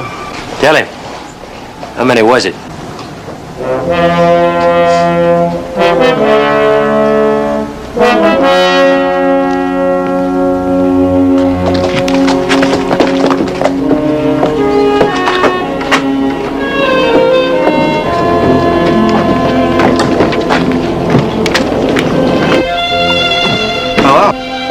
The church bazaar next week. Oh, Thursday. I'll be gone. It's for a very good cause. New books for the school. Barn dance, games, prizes. Will you be there? I have charge of one of the booths serving cakes and pies.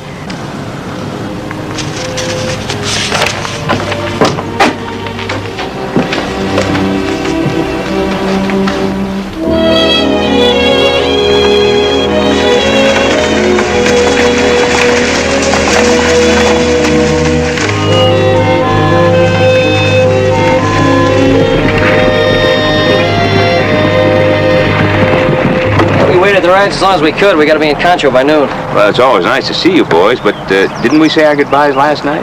Yeah, we did, but we got the back of the chuck wagon. We found some supplies we was missing. Well, you did send the chuck wagon on ahead, didn't you? Yeah, 3 hours ago. That's why Hoss brought an extra pack horse to carry the supplies we're going to get from you. What took you so long? Long sermon? No, not overly long. It just took a while to read all the plans and prizes for the bazaar and the street fair. The street fair? When's that? Next Thursday afternoon and evening. Oh, you mean we're going to miss it?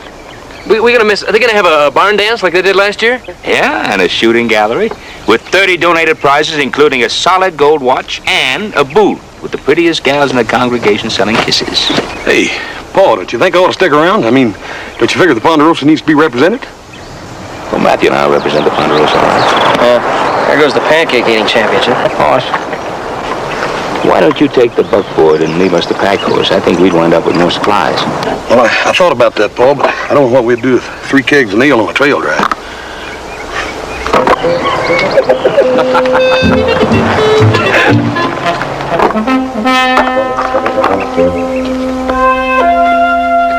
Hey, Matthew, supper's on the table.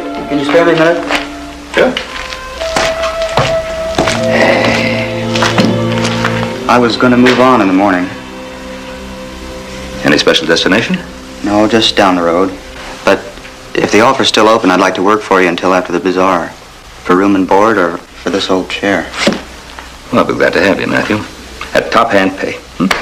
As far as this chair is concerned, I was figuring on throwing it out anyway because I didn't think it was worth anything, so it's all yours, no charge. Now we better have some supper before Hop Sing decides to feed it to the chickens. Come on. Looks good.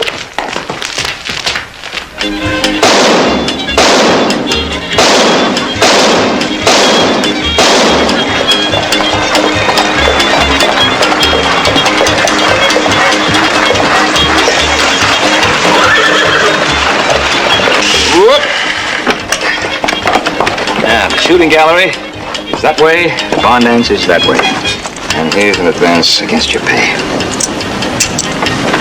Yes, that's more than an advance. And the pie and cake booth is just back there where we passed it. I think you saw it.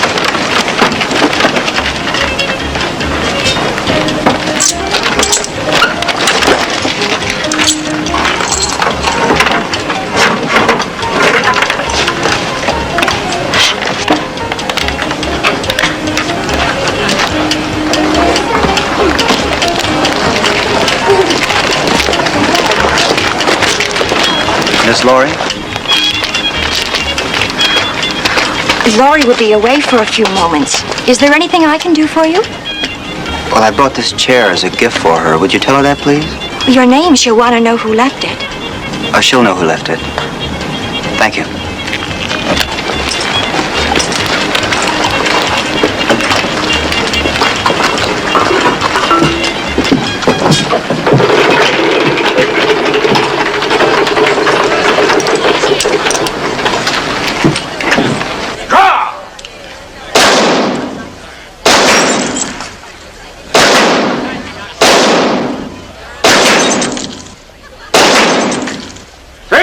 In 5 seconds. That's the fastest and best shooting of the day. All right, gentlemen, 5 shots for $1. And every man that can hit 3 bottles in 5 seconds wins a cash prize. And The man who shoots the fastest and the best for the day wins a solid gold watch. Who's got the best time so far? You have? Well, all right. Who's next? Ben. Ben Cartwright. How about you? Well, how about your friend then? Yeah, sure, the middleman. Big war hero. Come on, show us how to do it. I'm sorry, I don't have a gun. No trouble at all. We brought guns and belts for all who forgot to wear them. All paid up here. Be worth it to see you shoot. You don't have to do anything you don't want to. No, it's all right, Mr. Cartwright. It's all in fun, for a good cause.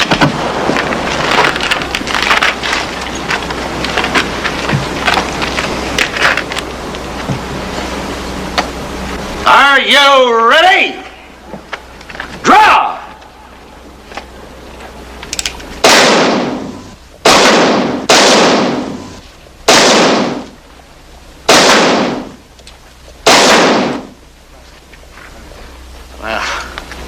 Sorry. Strange gun. You probably can do better with your own weapon. I know, I felt fine. I just missed. Wasn't a pistol that bothered him. It was the targets. A war hero like that doesn't want to pop away at bottles. He needs live targets to gun down. That's enough of that now. It's true. Put men in there for targets, I bet you he doesn't miss. You don't know when to quit, do you, Walt? I haven't even started yet, Mr. Cartwright.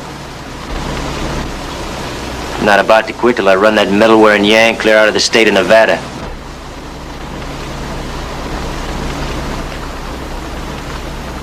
All right, gentlemen, let's see who can win a solid gold watch. Fastest and best shot of the day wins a solid gold watch. That's right, sir. Step right up here.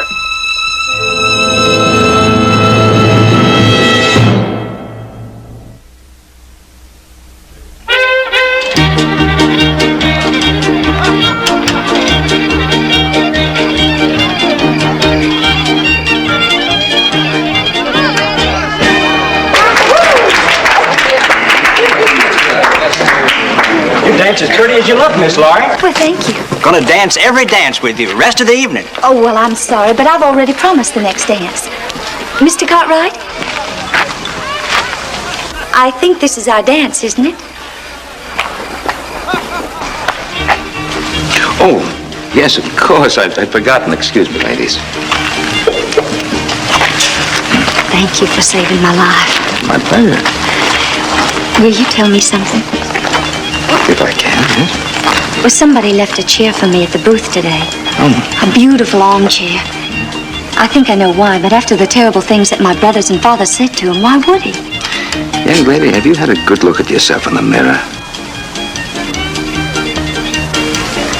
Well, if you doubt that, I suggest you ask the young man himself. He's sitting in our wagon, just a minute over there. At least that's what I left him a little while ago. I do have to say thank you.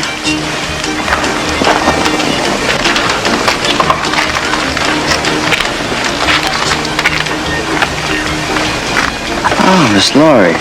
Good evening. Mr. Rush, thank you for the chair. Oh, there's nothing. But it is. It's lovely. Oh, if you say so. I know you don't want to drink, do you? Do you mind if I do? It's a beautiful chair. That's a Yankee way of saying I'm sorry your house burned down. Please, that wasn't your fault or mine. That was just something that happened, like the thunder, the lightning. Besides, it's over and done. Some people haven't been so informed. You bought one of my pies. Yes, I went by your booth a couple of times, and I bought one. But you haven't even tasted it. I will if you care to join me. Oh, no, I can't stand my own cooking. Well, in that case, I'll save it for breakfast. Well, now that's a silly time to eat pie. I do silly things all the time.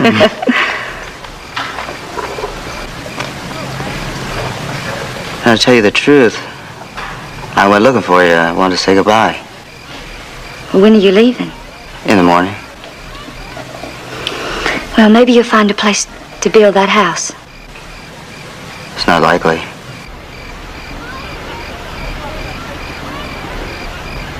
Yeah, your folks back at the party are going to be missing you. If you belong to me, I'd be concerned about you.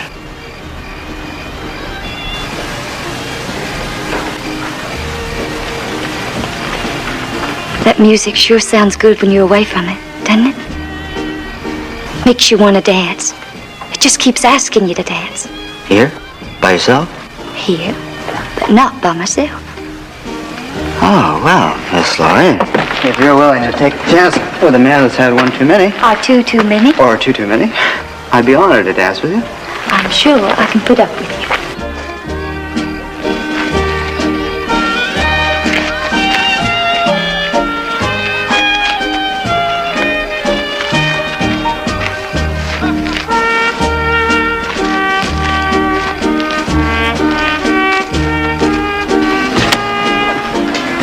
Guess it's not my day. Gentlemen, where's Laurie? Time we headed home. She's not dancing. Maybe she's over at the cake booth. Could be getting a fortune told. Well, find her. I'll meet you at the wagon.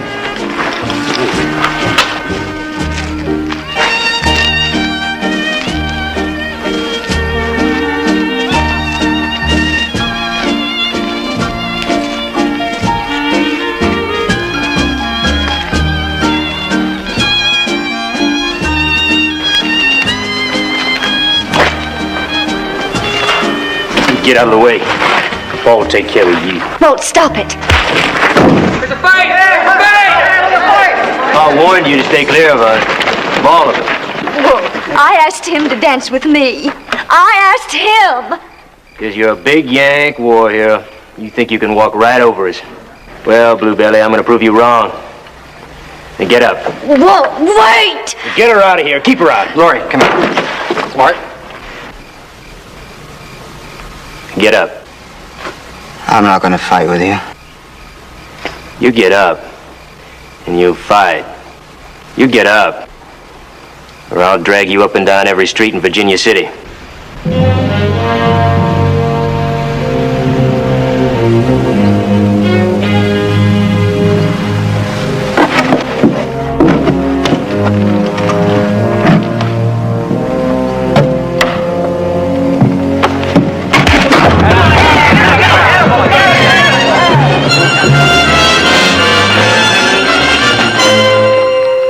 It's over.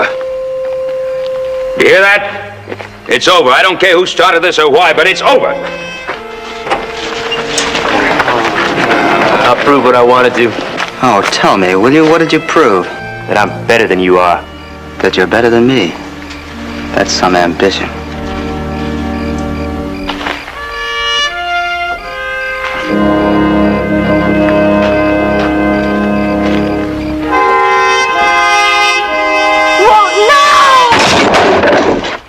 I don't need none of your trash. Did you hear that, Ben? He said he wanted to be better than me.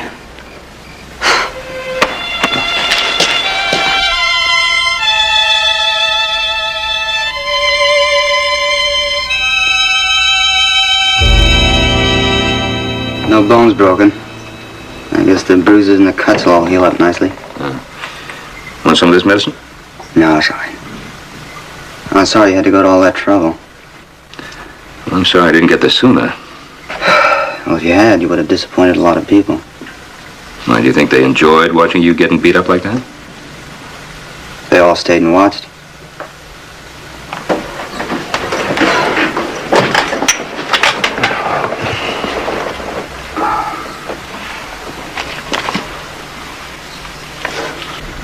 Are you surprised that a man that won't go to church owns a Bible? Yes, a little. Take a look at the inscription. You'll be surprised even more. Presented to Matthew Rush from his fellow graduates. Yale University, 1860. The honor student in an honored profession. Are you an ordained minister? You're half right. I was an ordained minister.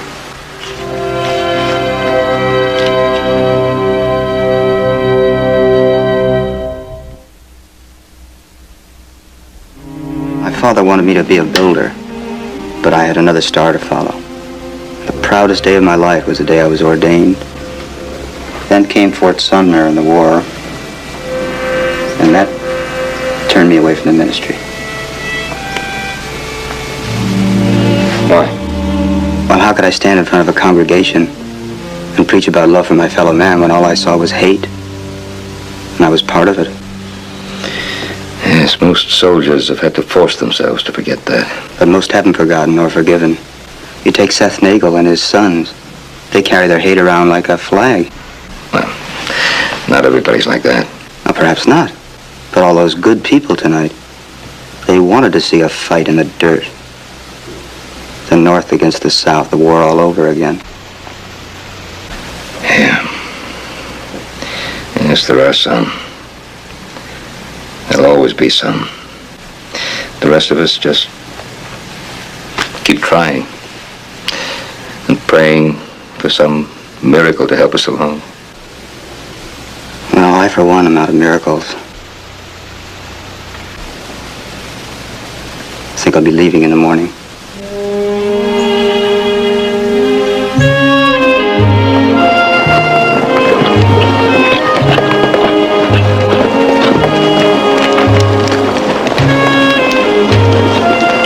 This isn't the same way we went to Virginia City the other day, is it?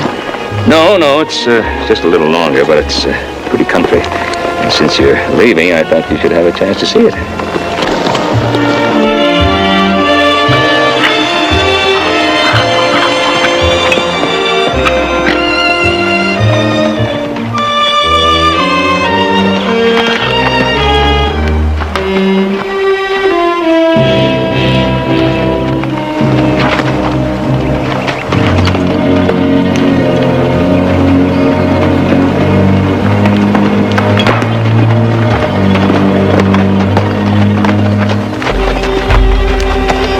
Trappers passed through this spring. Got drunk, set fire to it. Oh, that's too bad. It's a beautiful place to build. The people who lived here must have been awfully unhappy. Yes, they were.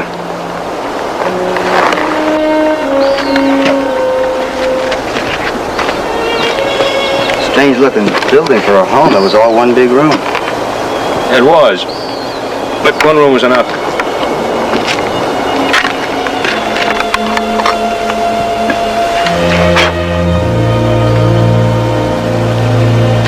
This was a church? Did you bring me out here deliberately? It was just a little out of our way.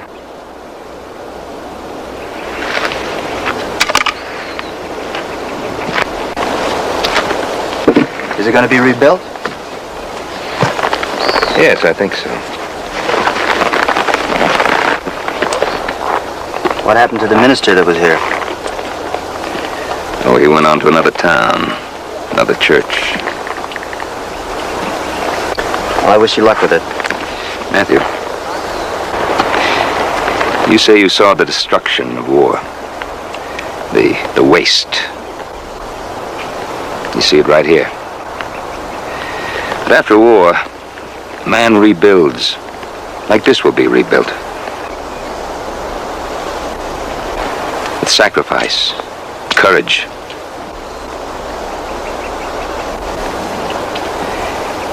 If we give up on ourselves, we have no place to go.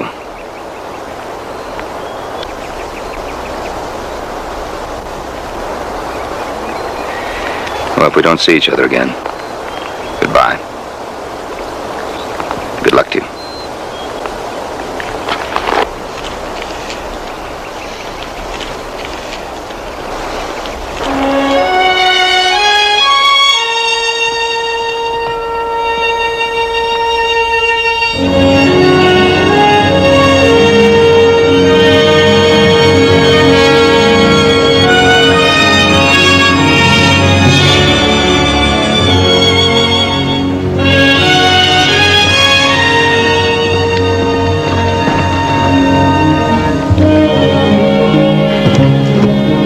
Sam?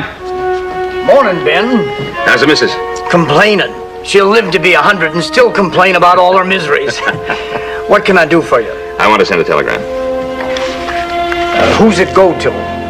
The War Office, Washington, D.C.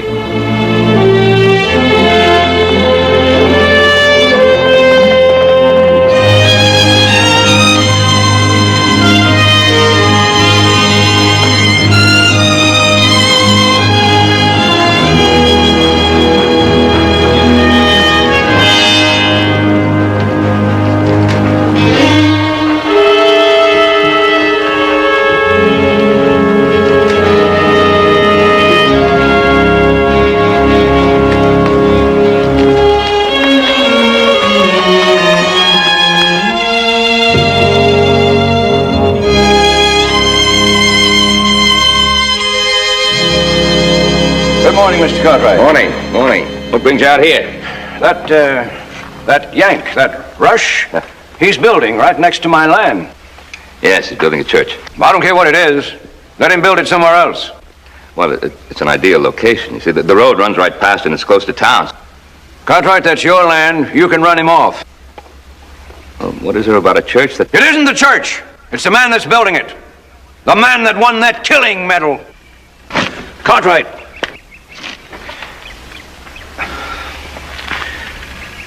Cartwright, I commanded a company of men, 250, and I sent 36 survivors back to their families, 36 out of 250. And all for what? For nothing. We lost it all.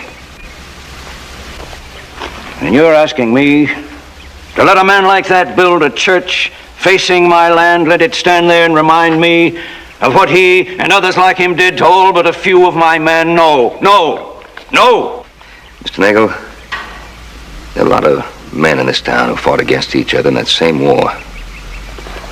Now they're neighbors, they're friends. Give it a chance to work. Make an effort. I'll ask you one more time. Take back that land. Send him packing.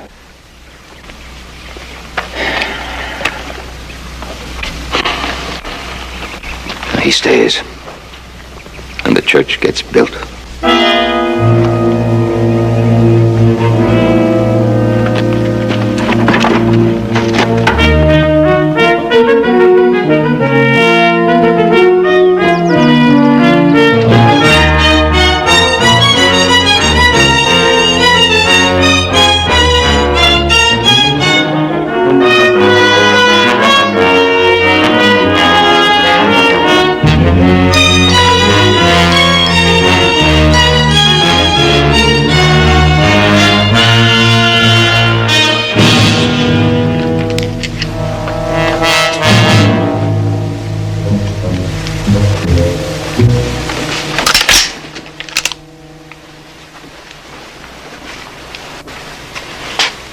Father, I've asked very little of you.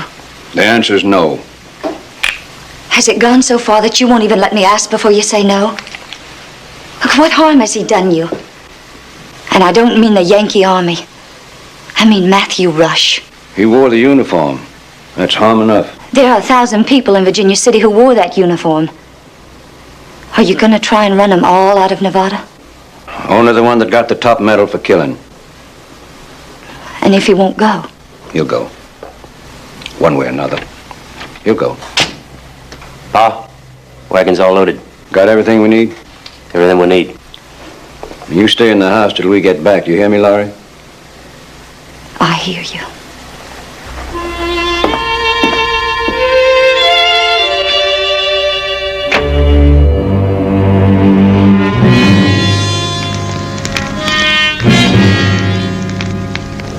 Ugly looking stuff, isn't it? About ready now, Pa.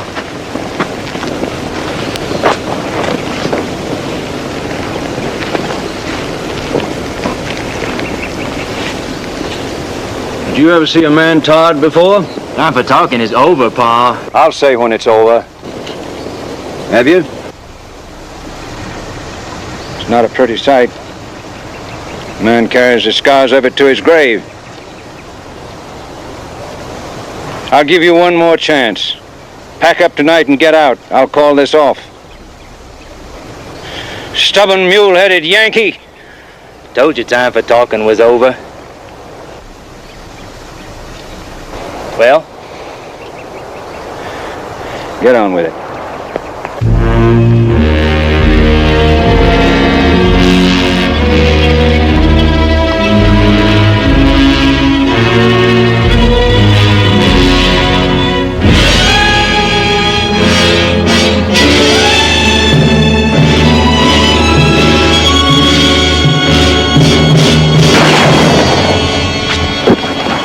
Hold it.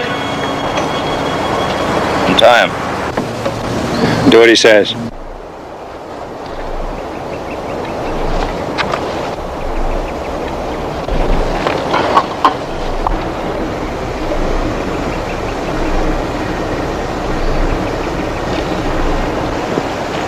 This won't stop it, Cartwright. It may set it back, but it won't stop it. What will? The killing? If it takes that. And I think you ought to know something about the man you're so intent on killing. This came to me in reply to a telegram I sent to the War Department in Washington. Ben, I wish you wouldn't read that. I want them to know. Subject, citation to Lieutenant Matthew Rush, Army of the United States. On July 2nd, 1863, at Chancellorsville, an artillery barrage had forced both Union and Confederate forces to retreat, leaving behind their wounded. It was considered impossible to re-enter the area. Lieutenant Rush, although severely wounded and with disregard for his own life, entered said area again and again under heavy bombardment and pulled to safety those wounded soldiers, both Union and Confederate, he was able to find.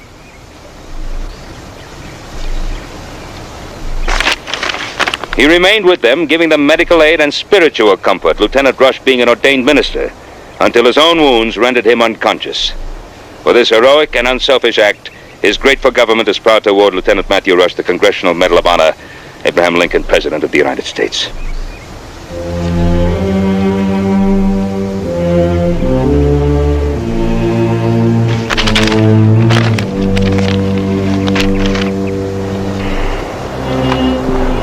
Why didn't you tell me? All of it, wouldn't have happened if I'd known why. I'm Matthew Rush, a human being, my friend. I want to be accepted for what I am, not for something I did.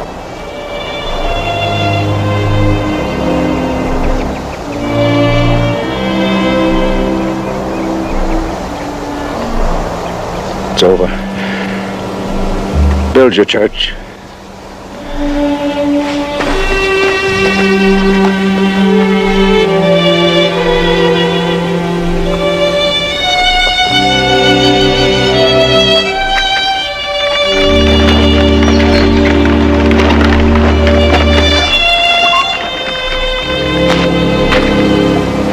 Thank you, Ben.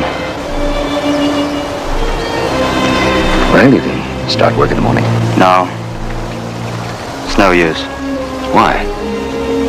They're not going to give you any more problems. You mean they'll tolerate me, but... Now, it's not the right foundation to start to build on. Matthew, how do you think I knew what was going on here today?